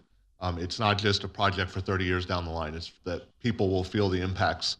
And I thought that was a tremendous thing for us to narrow that down, because there's literally a book of projects that thick, and we're now down to 14 or 15 items. And that criteria actually limited it. Yeah, no, absolutely. We culled the list a lot. And I think when the group got together, that's why you got a unanimous vote coming out of this committee. It wasn't 13-1 or 13-2. It was unanimous. And I think that just sees that you had groups, Pearland ISD, the chamber, all these different groups say, this is important. We need to work on this issue. And so I just wanted to illustrate, when we pull up that diagram eventually on the next budget item, you'll see a lot of this is in neighborhoods. The Old Town site is one of those areas scored super high. You've got these other neighborhoods where we know what the solution is. We just need to go engineer it and do it. And we've put a lot of engineering time and PERs to go do this. So I'm really going to be supportive that we get this on the ballot to the voters as quickly as possible. There's fierce urgency. There's always an emergency that comes up. We tackle it, we move on. This is top of mind. We have the data. And the most important thing is, you have taxpayers in parts of the city who've been paying taxes for 40, 50 years, and things have gotten worse. This is our effort to make them better. And we have to be committed to that. And so I'm really thankful for the committee, for the citizens, for the staff for working on this. They really dedicated their efforts in getting us good information, and they worked hard. They took a little bit of abuse from me and Paul and Tony, but we got to a place where we could agree, and that was important. So thank you so much to the committee, and thank you to the staff. Very good. Good comments. Thoughts? Hernandez. Thank you, Mayor. I'll echo thanks to everyone on the committee. It was a huge undertaking. I started watching them, and y'all just get like too deep into the weeds. So it's just like for the summaries and wait for the overviews. Try to stay as engaged as we can, but we get so much stuff thrown in our laps up here. You taking the time out to do some of that heavy lifting is really, really greatly appreciated. I had one question, Seth, while you're at the mic. Absolutely.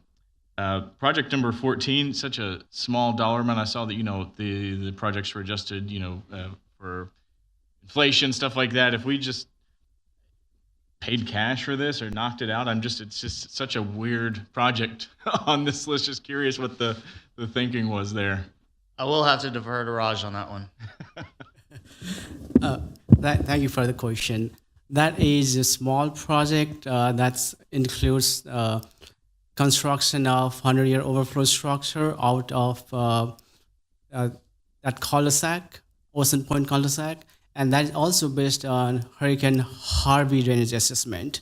I watched a lot of videos that is posted by public. I don't know why they posted those YouTube videos, but that was very, very useful and very, very important for me because there were a lot of videos posted, flyover videos, all those. I went through all those things to find what caused the problem and is there any potential and probability to improve the drainage system. Based on that, engineering picked that small project, and we didn't do PER for that project because it doesn't make sense to spend money on PER. It's going to be just installing one weird structures to make sure that water starts flowing into the Clear Creek Relief before it inundates the homes. Sure. Yeah, it's just a weird, small project down here. Just why we couldn't just knock it out with a mid-year or something like that. But maybe there's another reason for it. But other than that, I think this is good. To the comments that were made earlier, I cautioned myself for getting on here. And Paul, I appreciate your email that you sent to us. It helped to provide some insight on some of this. But I cautioned myself just saying, okay, let's go ahead and move things up. But I think a good point was made, Mayor, where we are looking at the age of the infrastructure. But some of the residents here have been paying into the tax dollar pot for a long time and have kind of expected some of these improvements to be made. So I'd like to take that into consideration, but I caution myself, like I said, just kind of jumping in and willy-nilly saying let's move things up or down. Again, one more time, thank you to everybody that was on the committee. Greatly appreciate it. I'll stop there. Thank you, Mayor. Thank you. And I just I've gotten calls from 2 residents about Isla or Isla. I'm not sure how you say it. Is it Isla? Thank you. And then we have someone here also asking about it. What is the age of, is there the year somewhere? I think they looked at if it was 50 years old or older. I mean, there was a kind of a ranking. You notice on F, it got a ranking of 22. Right, but there's a few others that got the full ranking of 25 because they were still older, but 22 probably was within. I can't remember the ranking, Raj, on the age of infrastructure. Yeah, I went based on the plat date because we would not know the exact construction date, but the plat date is 1968, and I kind of formulated equation to get like 25 to 10 points. So that based on that, it got 22 points. And it was actually lower in the ranking before we did that. So the one on Isla actually came up. I can't remember. It might have been 13, and it came all the way to 10 with that ranking. And again, I think that's where we need to sit down and do we go with this ranking? It was the best thought of how do we rank these to put them in some kind of an order. The committee itself actually, let some of this ranking go back to the staff. Staff come up with the rankings because you're going to be the ones that do this every day. As in addition, what else is happening around some of these projects that need to go first? For example, veterans drainage improvements. There's some other roadway improvements and everything that's and there's an outfall and those types of things that are not in this that are already on their way, through the works. And so again, staff knows what else is happening from a roadway perspective or a water line or a sewer line or those types of things that are happening in and around. So the committee said, let's let staff kind of look at that ranking. But at the same time, the staff got approval for what this ranking, this code down here, this legend would be. I do like this ranking very much. I just was surprised that Fight Road was older than Isla. That surprised me. But no, the ranking is very good, and thank you to the committee for all this work. Thank you. Member Berry? Yeah, thank you, Mayor. I know that it's very important that we put these committees together, and I'm so thankful that we actually have so many members of the committee here that have taken a vested interest in seeing this through. So again, thank you very much. I really appreciate it. The information is very helpful. Clear, concise, and complete is what I like to think. And that's really all I really want to say about that. Thanks again. Yeah, and I just, again, from the committee standpoint, you know, it's very important to me as mayor, you know, coming in that we got citizens involved in this. You go look at the school district, both Pearland and Alvin, and they have citizens committees that help, you know, put some of their bond programs together, and I think it's important to do that. In our case, we just didn't have rank and file, if you will, citizens. We had segments of our community from the chamber and the business community and others, because the business community is affected by water and those types of things, just like homes are. So I think it was real important. So if you'll remember back in probably January, February of this year, you know, we voted to kind of move away from a fee and a drainage fee that would be attached to your water bill to do and go back to a more traditional approach. We can get a bigger impact. That fee-based approach would have had about $58 or $60 million worth of projects in about 5 years.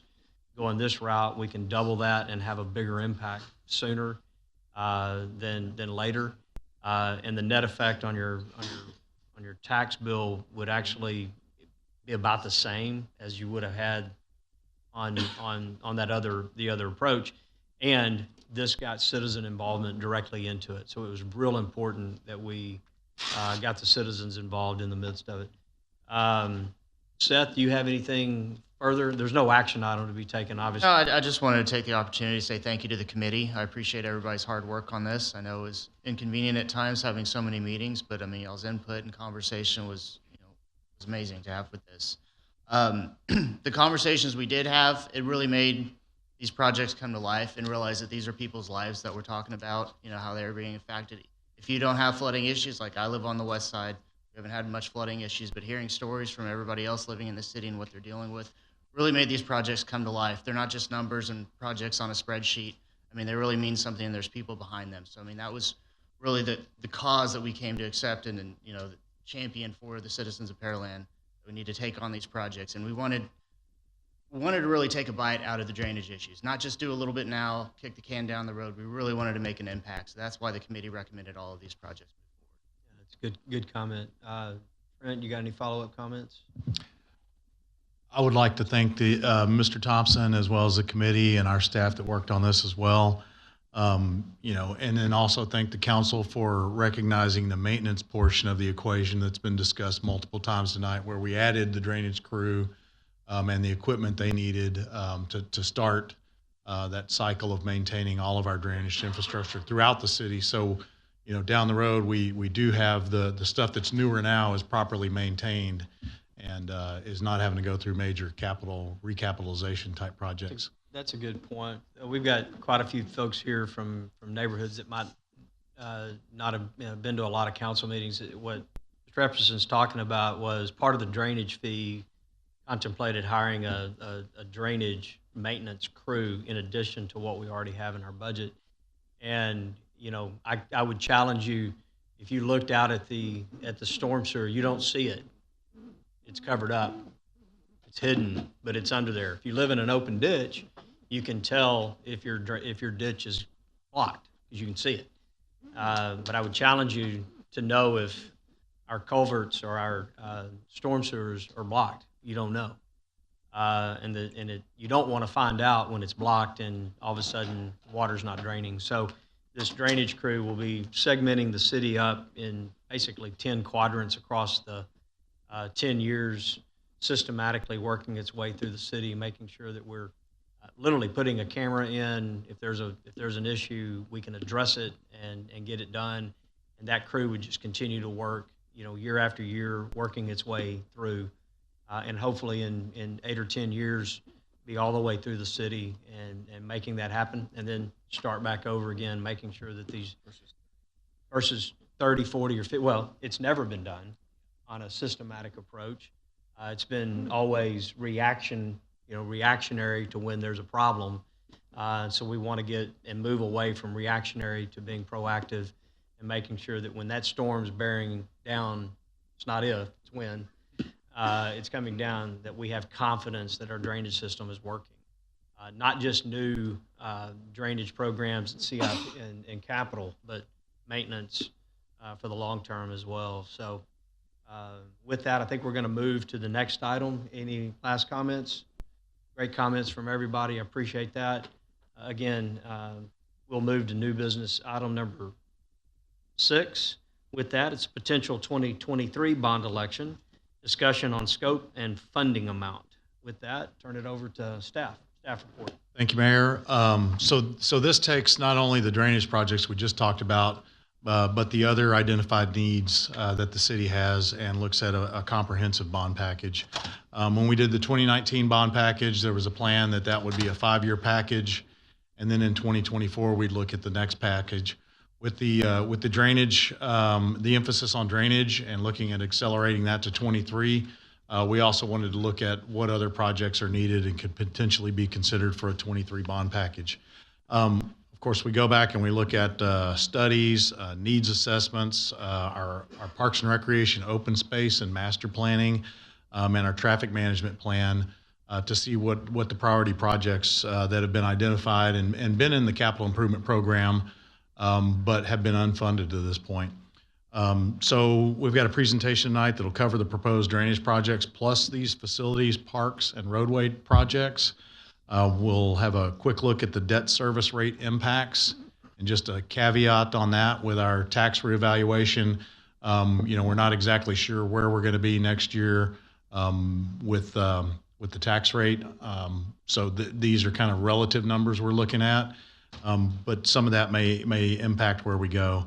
Also, the schedule that we would be under to call an election for this May, and then talk a little bit about recommended steps. So with that, I'm going to hand it over to Robert and his team. Good evening, Mayor and Council. My team's put forward a presentation that will be going over this project. It'll be also in conjunction working with our finance department. So with that, at this time, I'd like to turn over to our city engineer, Raj Shrestha, who will start through the bond package.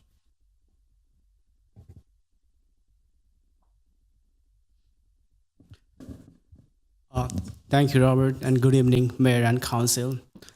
This presentation will be kind of continuation of what was discussed just before, and I will be repeating a couple of things that was already discussed. What you see in the presentation slide is what I think Councilman Kamkar was interested to show it. So this is now, it's shown there. So this presentation shows all those drainage projects recommended by the Drainage Bond Committee. And as mentioned before, all of these projects are located in the older part of the town with poor drainage infrastructures. So as our Drainage Committee Chair mentioned, that this committee meeting started in March of 2022, and bi-weekly meeting was held until June. There were originally 23 projects that were presented to the Drainage Bond Committee, and based on the discussion and recommendation for various regions mentioned quite a while ago, only 17 projects were selected for preliminary drainage report. So, and for all of those projects, preliminary drainage reports were prepared and presented to the committee. So out of 17, 3 projects were removed from there because those 3 projects are good candidate for GLO funding projects. And in addition, one of the projects are already included in CIP, 5-year CIP project, and that project is also removed from that list. And the final list is 14 projects that is depicted in this presentation slide. Here again, the same information, 14 projects, $106 million worth. And the subsequent slides, I have divided these 14 projects into 4 different categories, or 4 different subgroups for ease of presentation and discussion, as well as based on their nature, it's divided into 4 different subcategories for the discussion. This first one is subdivision drainage improvement projects. So there are 4 different subdivisions in which drainage improvement will be done. So all those street and drainage system will be improved with these drainage projects, and all these projects are constructed long time ago, prior to 1970s. Apart from Pine Hollow subdivision, rest of all are older subdivisions when we didn't have good drainage criteria manual and there was not such guidelines.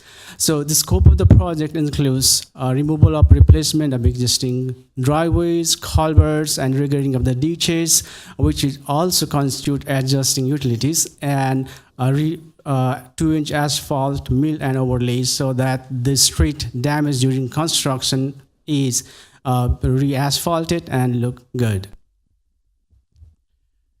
This slide has roadside drainage improvement projects. So all of these projects includes the improvement of the roadside ditches. These roadside ditches are these roads not only provides traffic and transportation, but these roadside ditches also provides conveyance system that directly inflow into those ditch system.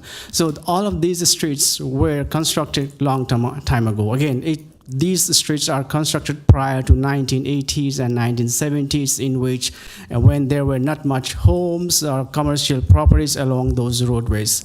And between over 50 years period of time, several driveways are constructed with the different sizes of culvert, and the flow pattern has changed since then, so it doesn't flow positively towards the outfall. So with this improvement, the drainage will flow towards its destined outfall and start removing water from those neighborhoods prior to the flooding.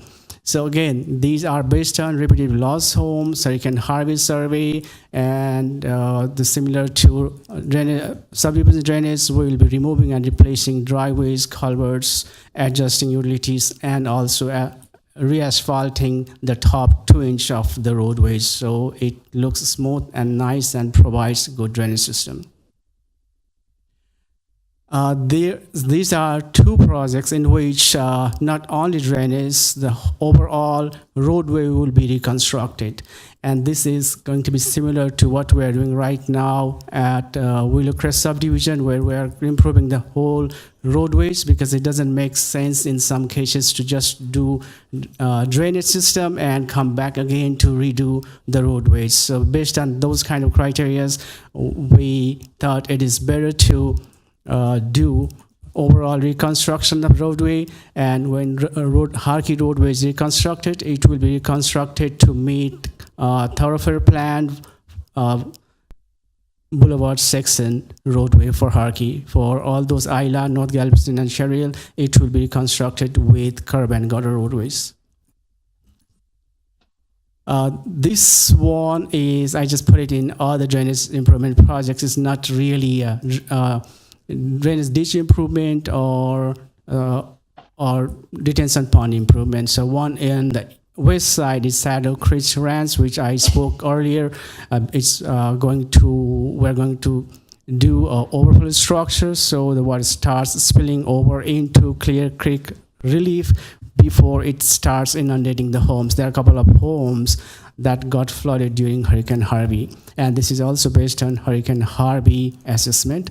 Similarly, Tranquility Lakes stormwater pump. This is the pump, undersized small pump that could not remove water during Hurricane Harvey. So almost 170 acres area flows into that detention pond, Tranquility Pond, but the pump outfall, the pump system is very small, which couldn't remove the water efficient and fast enough. So Cullen Roadway and Tranquility Lakes roadways were underwater for a couple of days after Hurricane Harvey. So this will help remove water faster and send it to Broadway system through the BDD4 ditch to Hickory Slough and help prevent that kind of flooding for several days.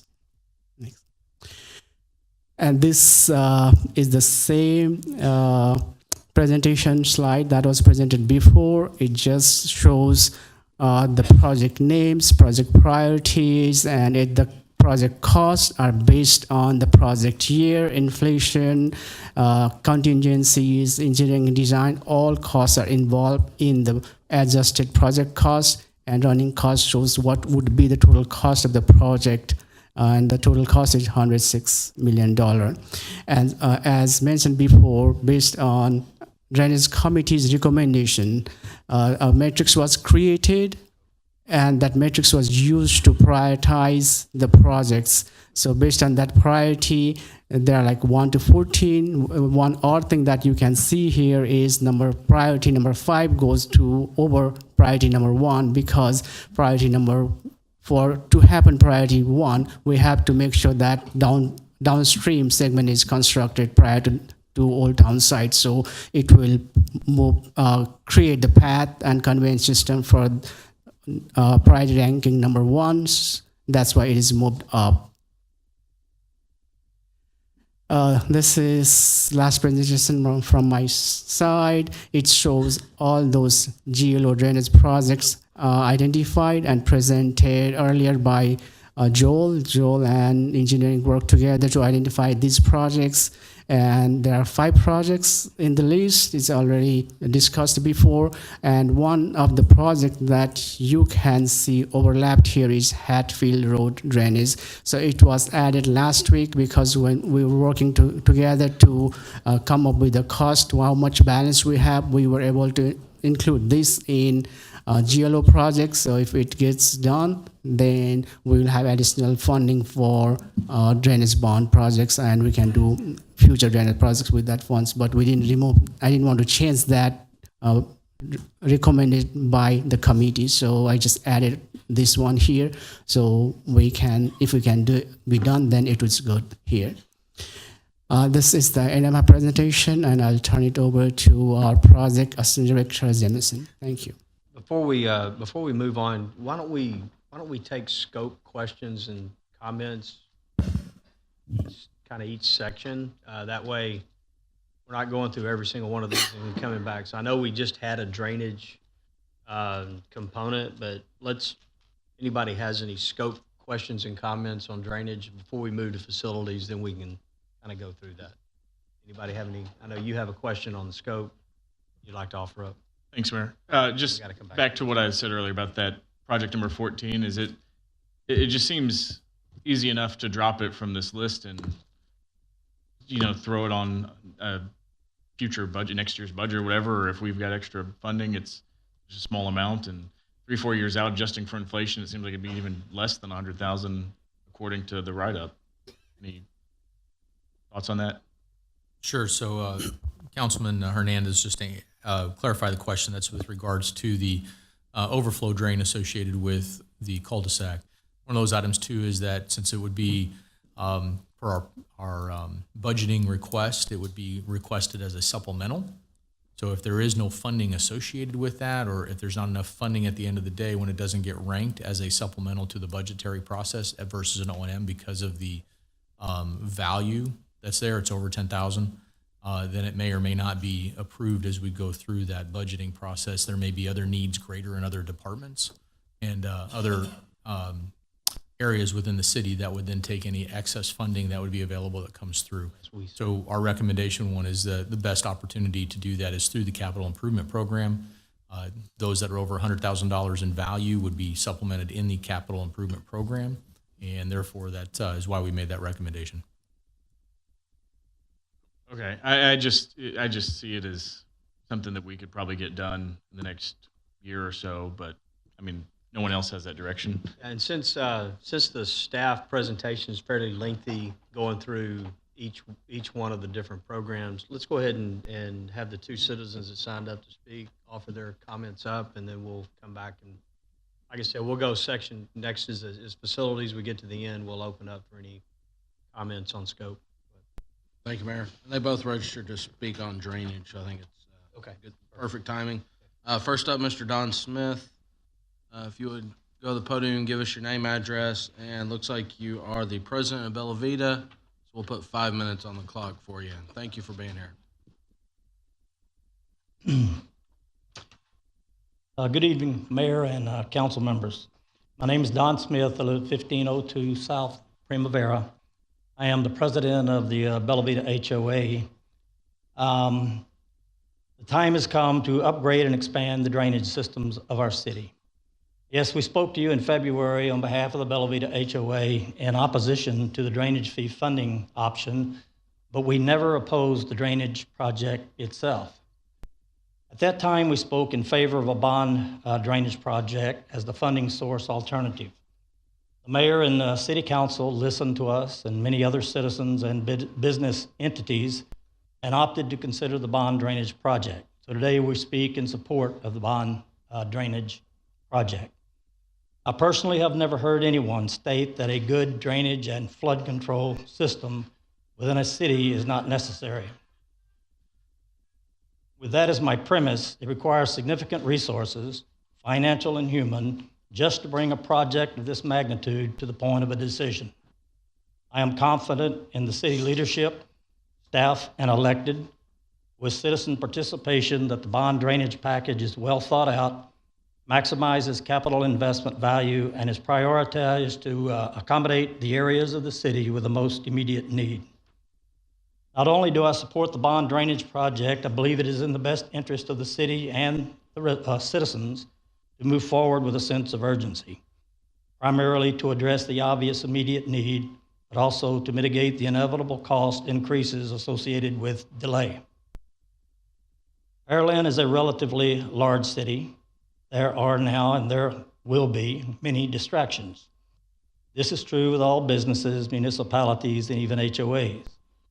But as the mayor and the council responsibly address the cause of these distractions, it is important not to compromise the forward plan or delay progress towards fulfilling the needs of the city.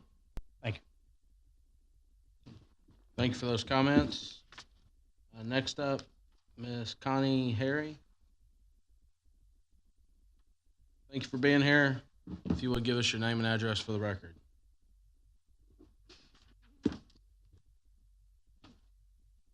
Good evening, Mayor and Council. My name is Connie Harry. I live at 2504 South Venice Drive in Pearland in Bella Vita.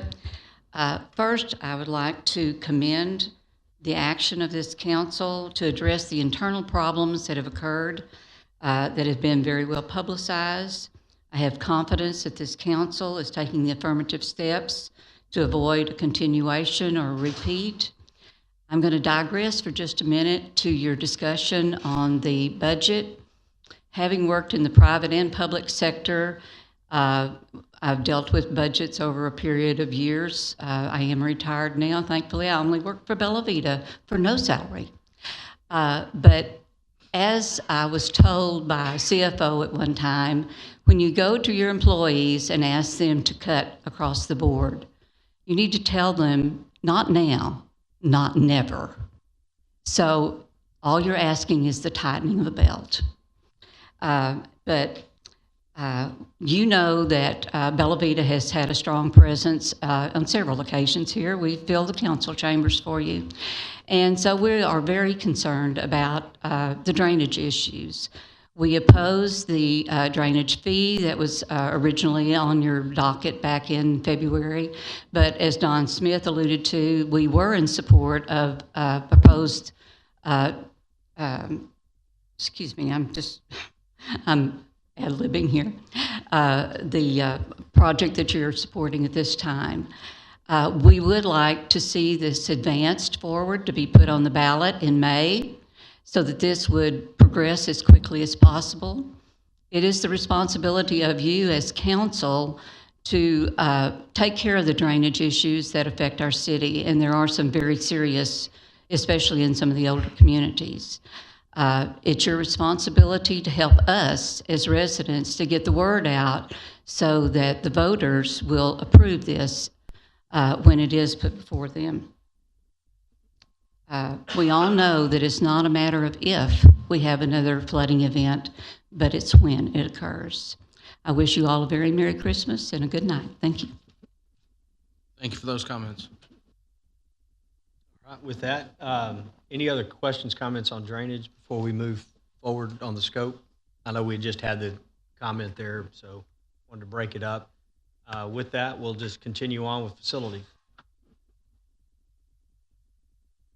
Thank you, Mayor and Council. As we head towards facilities, we'll go ahead and turn this over to Jamison Appel, who will be going through as through our projects. Thank you very much.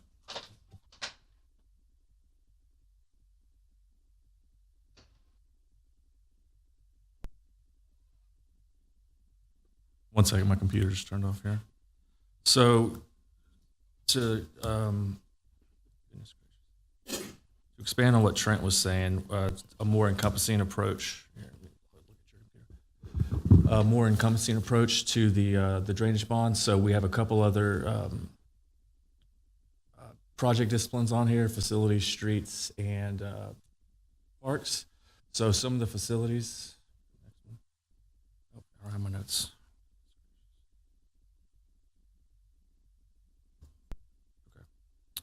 Okay, I'm back.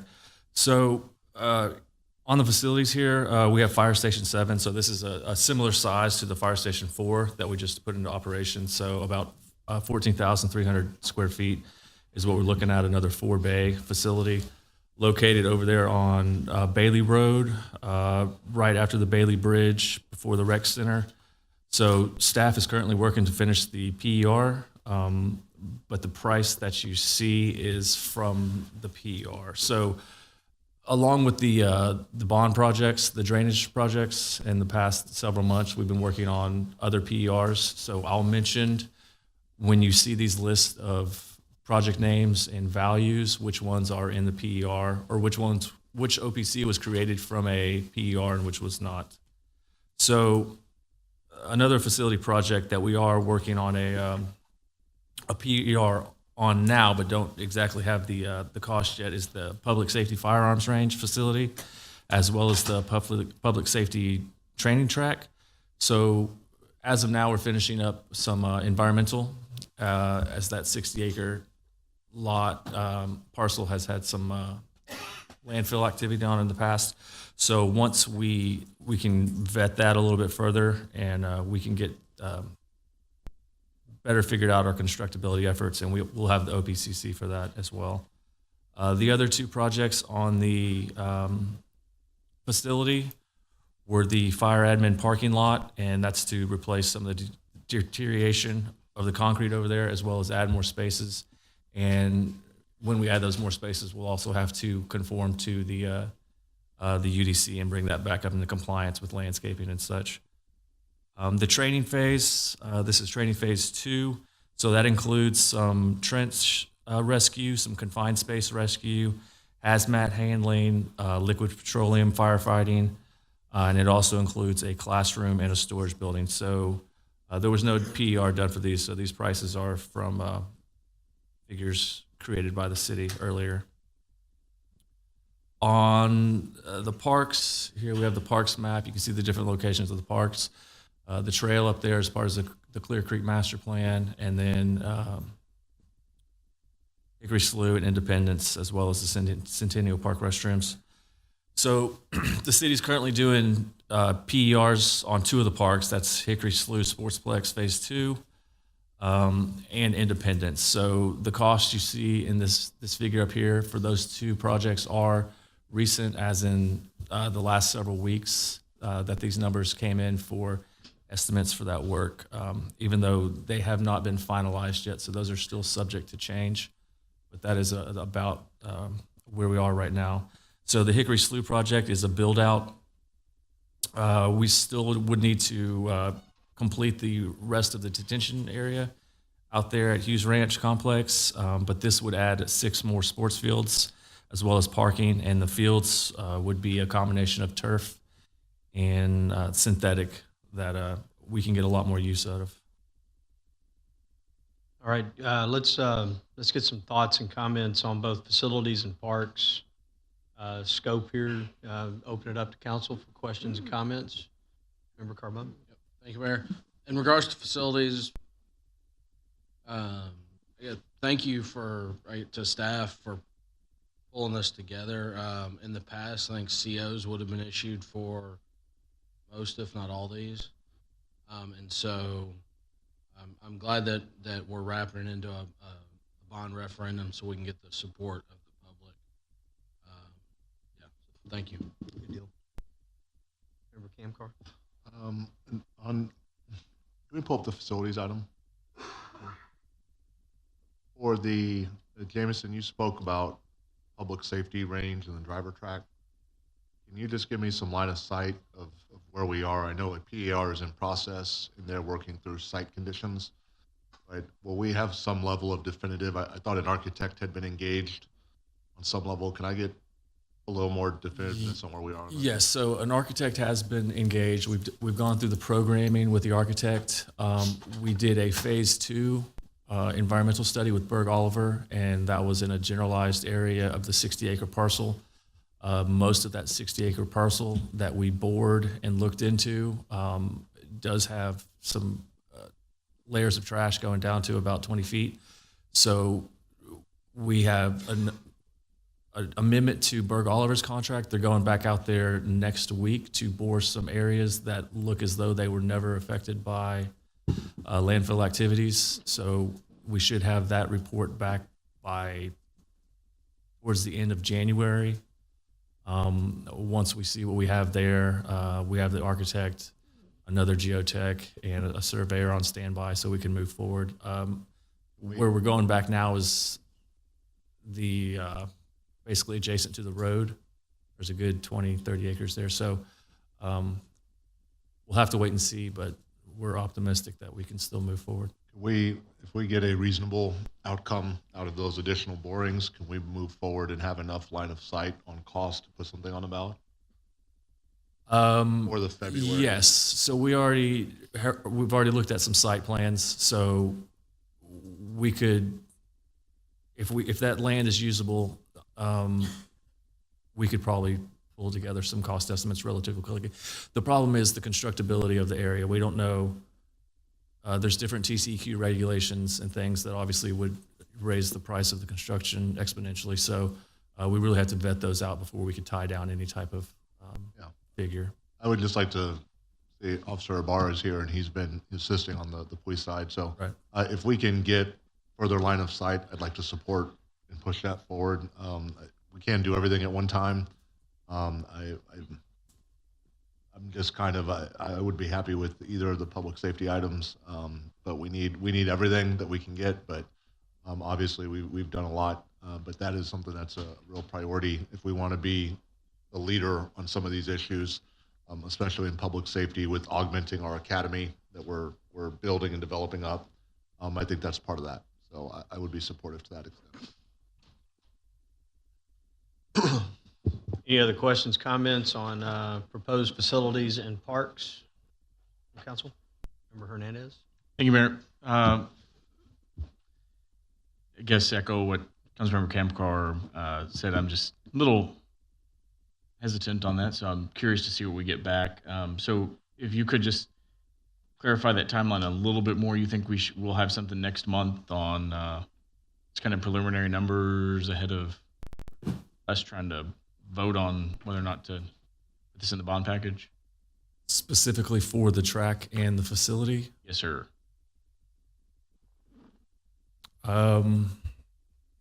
That's tough to make that. Because these got moved up. I mean, they were slated for years and years down the line, correct? So maybe, Jameson, we've got cost estimates on these. We just have some unknown site conditions that may impact or affect those costs. Is that kind of where we sit today? And we may have additional information by the end of January? We have original cost estimates prior to the PSC or the preliminary schematic design. So, I mean, probably by February, we could have some tighter figures once we know what we're looking at. But I'm not sure what date we're looking for the final I feel a little numbers coming in. Uncomfortable trying to say that I would push this forward with the potential issues. So I think we understand, and if we don't have better numbers by then we would be in the same. Okay, so yeah, as long as that's made very, very clear, and then hopefully there's no pushback on Independence Phase 2. I have been waiting so long for that part to be finished. It is just every time I go, I think this park is unfinished. I just know it. I feel it in my soul from like my Parks Board days. But I think it's going to make such a huge difference. I have seen the potential that this park has for our community, the events that we put on there for different holidays, and it's such an integral part of our community's spirit. I think that I'm really excited to see that, and I hope that the rest of council is cool with kicking this to the voters. That's all, Mayor. Good deal. Other questions, comments? I just appreciate the time y'all took in putting all that stuff together. It's pretty comprehensive. Thanks a bunch. Lot here. On the park thing, just for Member Hernandez, I would be supportive of that particular project. Independence. Yeah. Good deal. Anybody else? All right, move on.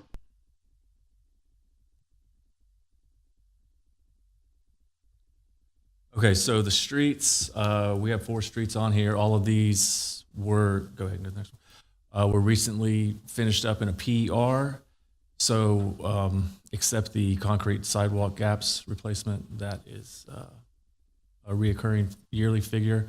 So Hughes Road, I'm just going to give like a real brief summary of the project. So Hughes Road, that's from Pearland Parkway to the city limit. So that's going to expand that to a 4-lane boulevard. I'm sure y'all have gotten calls about the schools over there having some the traffic issues over there. So that would be an expansion of that to alleviate some of those issues. Miller Ranch Road, that's also a 2-lane asphalt open ditch. So, and this would be to expand that to a 4-lane undivided curb and gutter with sidewalk or shared use path.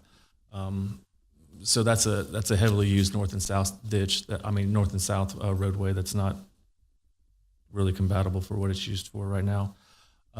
Veterans, this would be a reconstruction of 5,200 feet of veterans from Magnolia to Walnut. And the street would be constructed as a 4-lane divided curb and gutter. And the last one would be Reed Boulevard. So that would be the same cross-section as what's from 518 to Hughes Ranch Road now.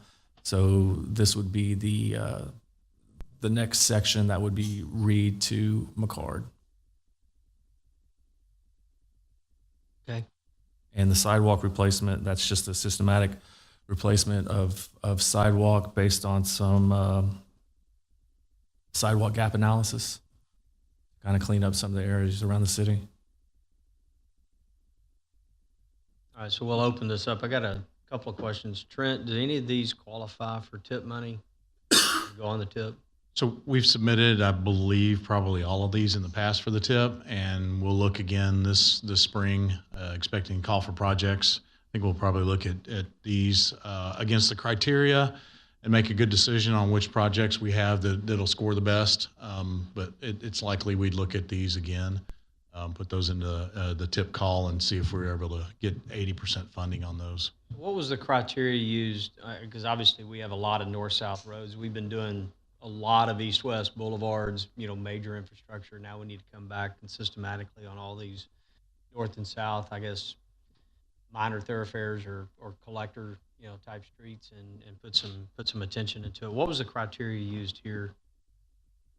To evaluate these? Yeah. So, part of it was going back to our mobility plan that was completed several years ago and taking a look at the mobility model and the areas that expect either have or expect additional congestion as we continue to grow. And then, of course, Hughes Road, that one, it's halfway built, and we've got to fill that gap in and get that other 2-lane bridge over Clear Creek to get that completed to address that issue as well. But the others, rose to the top from a standpoint of mobility. And then taking a look at veterans, that project, we got the drainage portion of that, or the trunk line in the drainage piece, which then makes it easy and cost effective to look at the road project as well. And then just to address the concrete sidewalk and gaps, this was an idea presented by a former council member, which we've never had a formal or really any kind of funds dedicated towards looking at sidewalk gaps. And what that is looking at where we just have areas that there's no sidewalk, and we either don't see those going in from a development standpoint for many, many years, or may never go in from a developer. And so filling in those gaps, as well as supplementing our operational budget that we put towards infrastructure for streets and sidewalks to do some more catch up on the backlog we have there with sidewalks. That was the idea behind that program. So that would allocate, over 5 years, around $3 million. I can tell you something right now on Shadow Creek, where that nature trail, you come back by the little gap there where those 2 empty lots are. You just traipsing across open fields, and I would love sidewalks there. That's on Shadow Creek Parkway. Parkway, yeah. So we've got a Shadow Creek Parkway sidewalk project in the TERS as well. So we'll get those addressed. Questions, comments from council on street projects? And so I was the one that's gotten a couple calls on this Hughes Road, the Pearland Parkway project. And if you're not familiar with this area, there's a Thompson Elementary right there, and it's a very short turning lane and a single lane. So if you can imagine buses trying to turn into the school, I looked at it, I drove through there the other day. I think maybe you could put 2.5 buses in the turn lane, and then it would just back up, all the way back into Houston, in that South Bell area. It's going to be a mess, and it's going to generate a lot of calls. So that's going to be a big help to that whole entire neighborhood. Councilman Barry, I wanted to add quick clarification on the Thompson Middle School that's going in, is that part of that also is Riverstone Development created the stoplight there that has the tapers on it, but then as a part of the development of Thompson Middle School is that they are also creating the median landscaping component between that, and then also one lane of what would be that southbound direction, so that we have 2 lanes going towards the city of Houston city limits, or our city limits. And then also there's 1 lane then heading back towards Pearland Parkway, so that we can try and avoid what you're talking about happening. And they agreed to that, and that's that componentry, and that would go down towards through their property line and then transition back at Alexander Lane. You have an idea when they may start that? That's required before they have their CO to be completed. Oh, wow. Okay. So that's soon. Yes, sir. They're going to be before the school? Yes, sir. It's required. I don't see the same, I guess in my brain, the same alarm bells going off for the Reed Boulevard expansion as the other projects. Can we get maybe some justification on that project specifically? So the Reed Boulevard project? Yes, sir. So, this looks at, we'll have McCard Road open here in the next month or two. And with that additional east-west thoroughfare, that's going to drive additional, people trying to get to that roadway and utilize that roadway. And so we've got several north-south corridors from Broadway up to McCard. This one already being built to Miller Ranch Road and being sort of somewhat in the middle was the natural one to then extend up to McCard Road and have another 4-lane facility to get traffic between Broadway and McCard once McCard opens. Yeah. I guess we really see that big of a need for this stretch in particular. So I think if we go back to many, many years ago, we looked at this corridor versus, I believe it was the Gardner, or maybe the O'Day corridor, and ran it through our traffic model. And this was the one that not only carried more traffic, it also provided more relief for Cullen versus the other corridor we studied. So it became the priority corridor after Cullen and McCowa. And I guess part of the reason why I may be asking that is I know there was some contention in previous years about whether or not we plan to push it all the way through and have it eventually connect on the other side. And I don't know that there was consensus to do that. So maybe there was an alternative there. I'm just not sure. So that's where I'm kind of maybe questioning this one. If we're looking at the priorities, I would knock that one down a peg just for that reason. I think our traffic model shows it needed to McCard, whether it goes north of there or not. It is still on the thoroughfare plan north of there, but of course this would just build it to McCard. All right. Well, thanks, Mayor. Member Camcor. Yes, sir, Mayor. Just a question. So on all the drainage projects I think Raj brought up, a lot of those are, you're going to be redoing the road as well. You obviously have to dig the hole in the ground, drop the pipe in, and then go.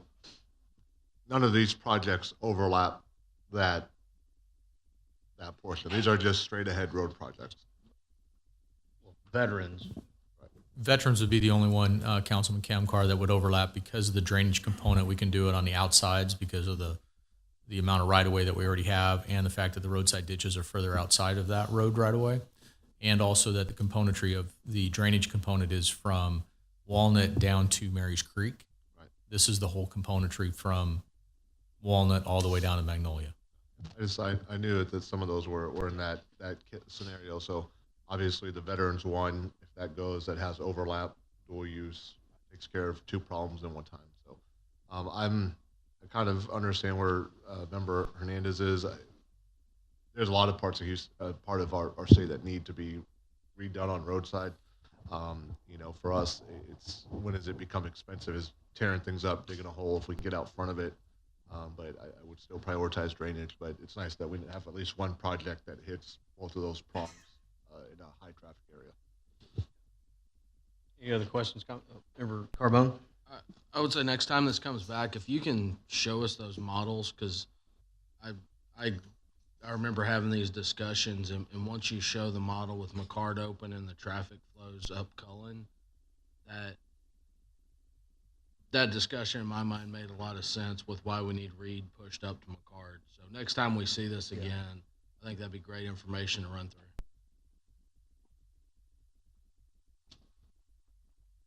All right. Trent, move on.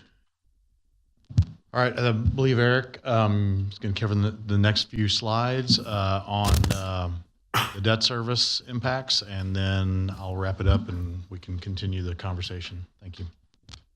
All right, so I'm glad I get to be here talking about property taxes tonight.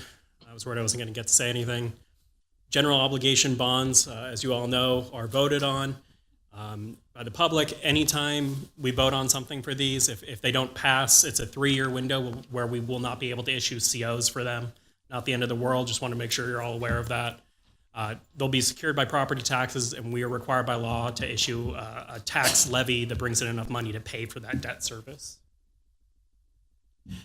Just to give some perspective on how the amount of debt in the city compared to the city's total assessed valuation has been trending over time. You can see it's been trending downwards.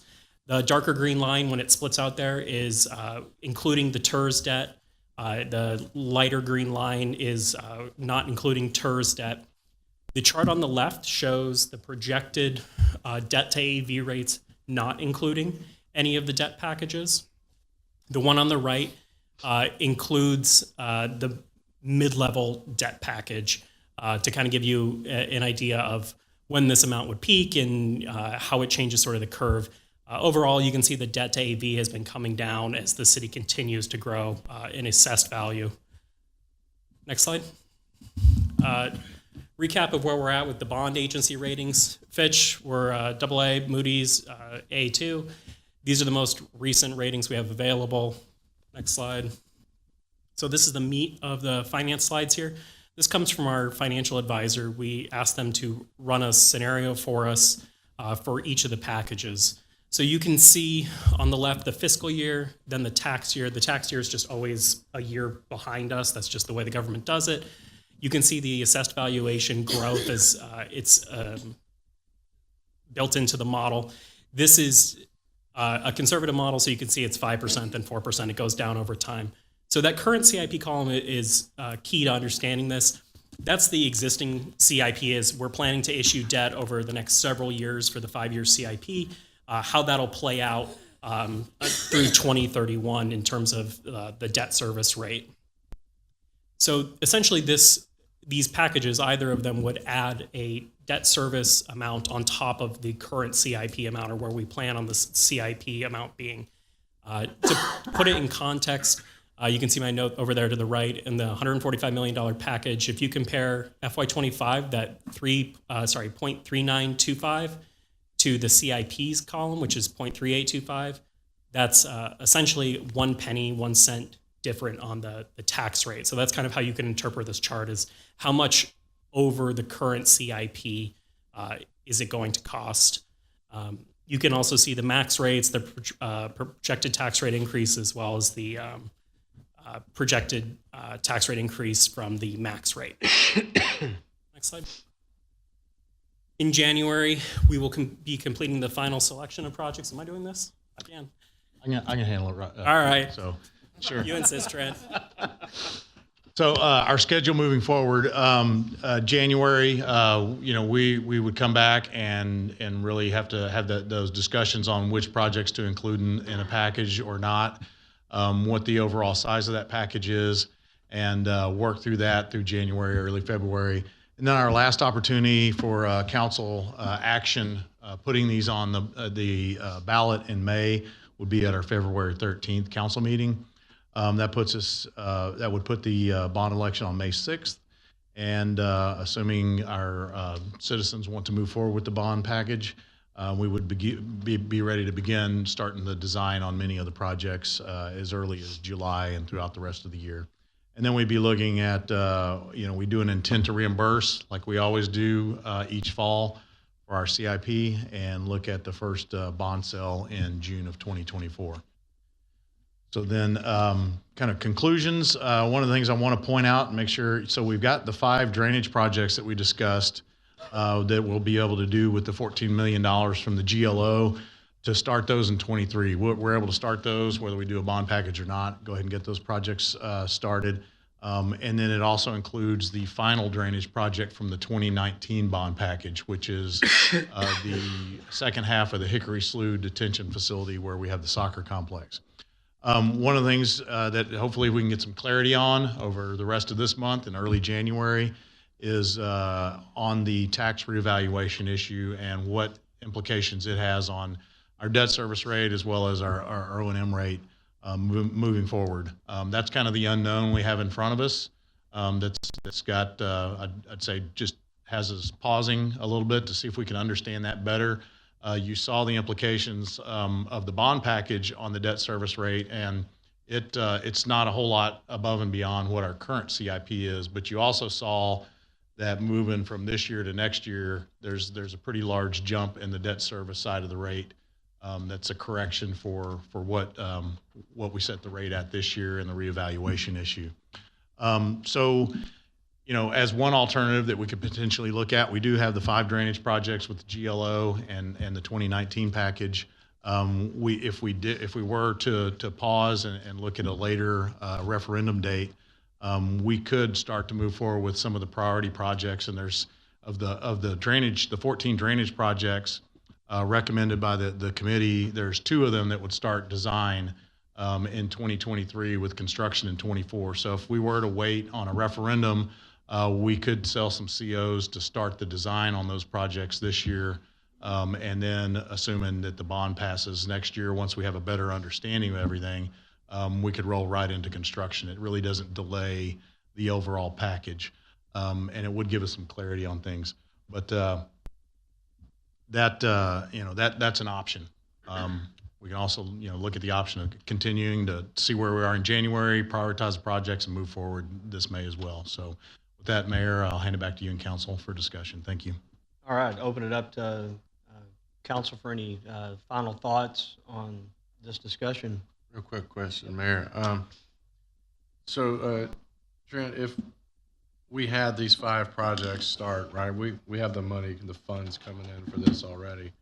And then let's assume that we went to get a bond issuance and it passed. I mean, what's our bandwidth looking like for staffing and stuff like that when it comes to all the projects at the same time? Sure. So that's another consideration, and that's why with any bond package we would look at, it's over a 5-year period. But I think we've got a little over $100 million in drainage projects. What we laid out from a standpoint of the impacts on the debt service was 3 different scenarios: a $92 million package, 114, and 145. So the larger we go and the more we add onto that, we've got to evaluate our capacity to execute those projects. So I think that's part of the discussion as well. We're going to have to stay fully staffed. We may have to supplement some of our staff as well to do all the projects that are in the CIP plus what's contemplated here. So that would be additional cost there.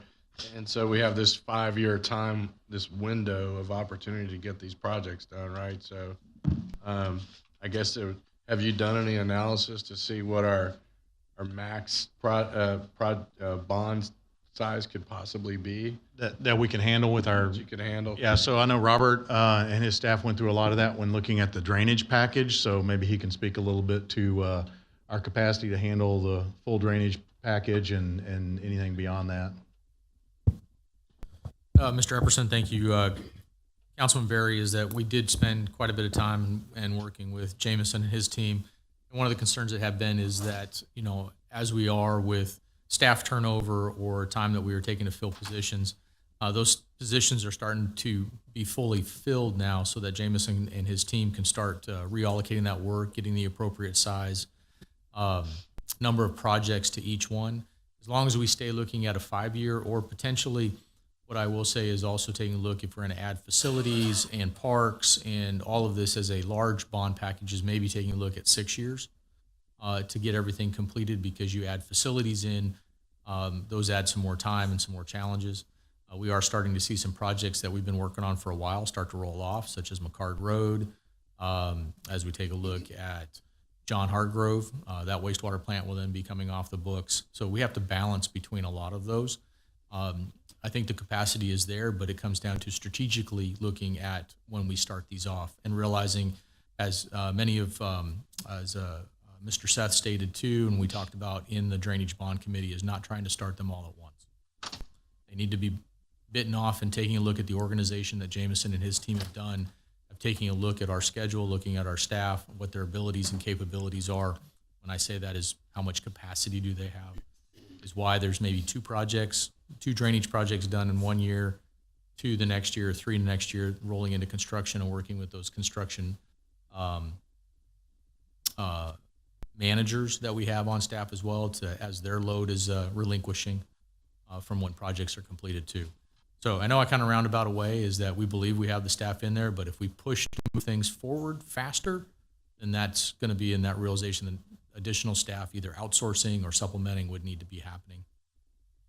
Just to put a little perspective on the 5-year, we've been talking a lot about 5 years. Is like the 2019 package, the goal set forth there was within the 5 years we would have all the projects underway, with some of them to be completed over that, that 6th year, and potentially bleed into a little bit more, depending on how long construction takes on some of the projects. And the same approach would be here. We would try to, the goal would be to have all the projects underway within that 5-year period, not all of them completed.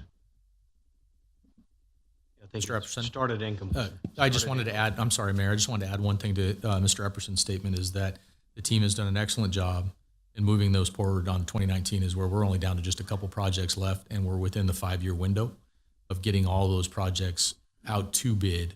Construction not complete, but out to bid, meeting that obligation we set forward in 2019. Member Camcar? Just want to say a little color to it. I think that we had so many good projects on there. I think the drainage stuff we've been talking about for 2 years, and I guess the thing I think about, more holistically, is like we're really kickstarting. I feel like we're in a movie, and we got this motorcycle, and we got to go catch the bandit, and we're kickstarting that motorcycle that hadn't been turned on in a while, and now we're kicking it, and we're doing the second time and third time, and now it's kicking it. We got to go catch the bandit, and the bandit in this case is drainage issues. And for me, we've made the investments now on the M&O side, the drainage crew and everything.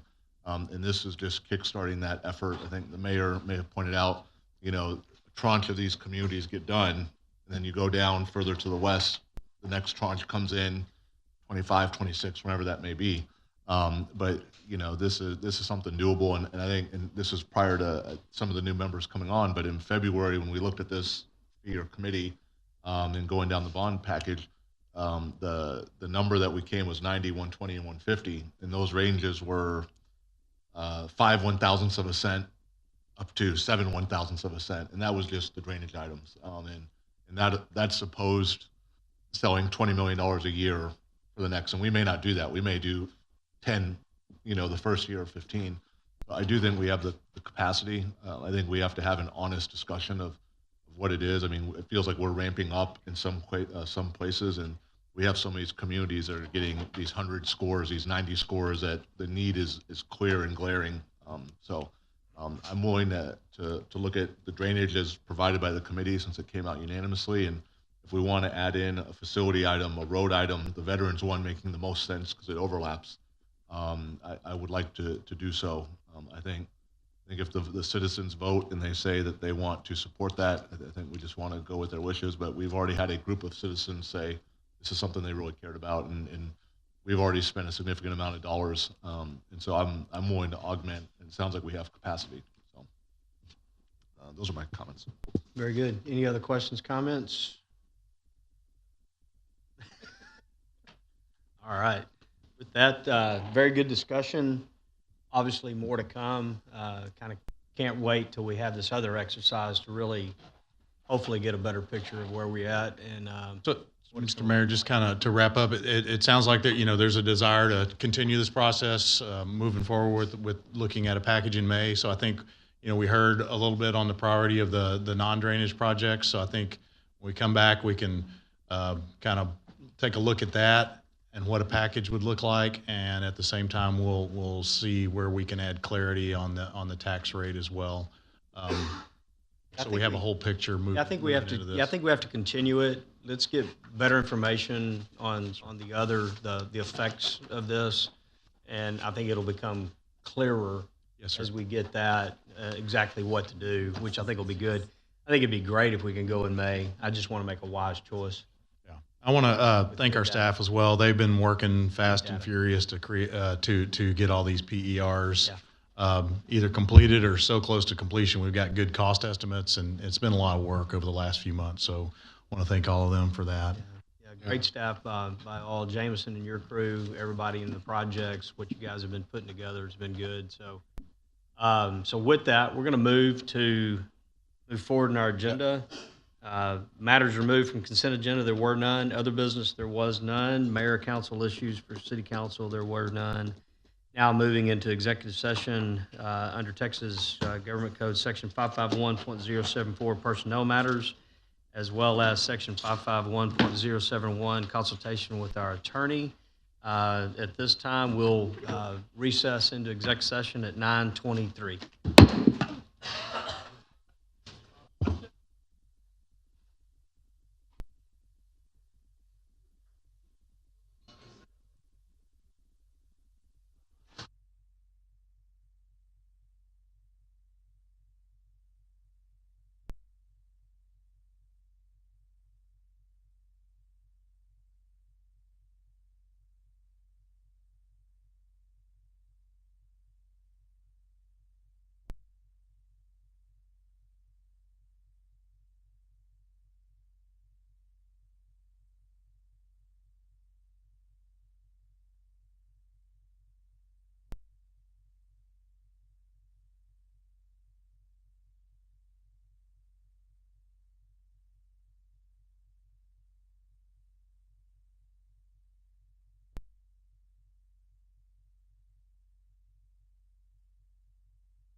City Council has returned from executive session at 11:23 p.m. At this time, new business item continued.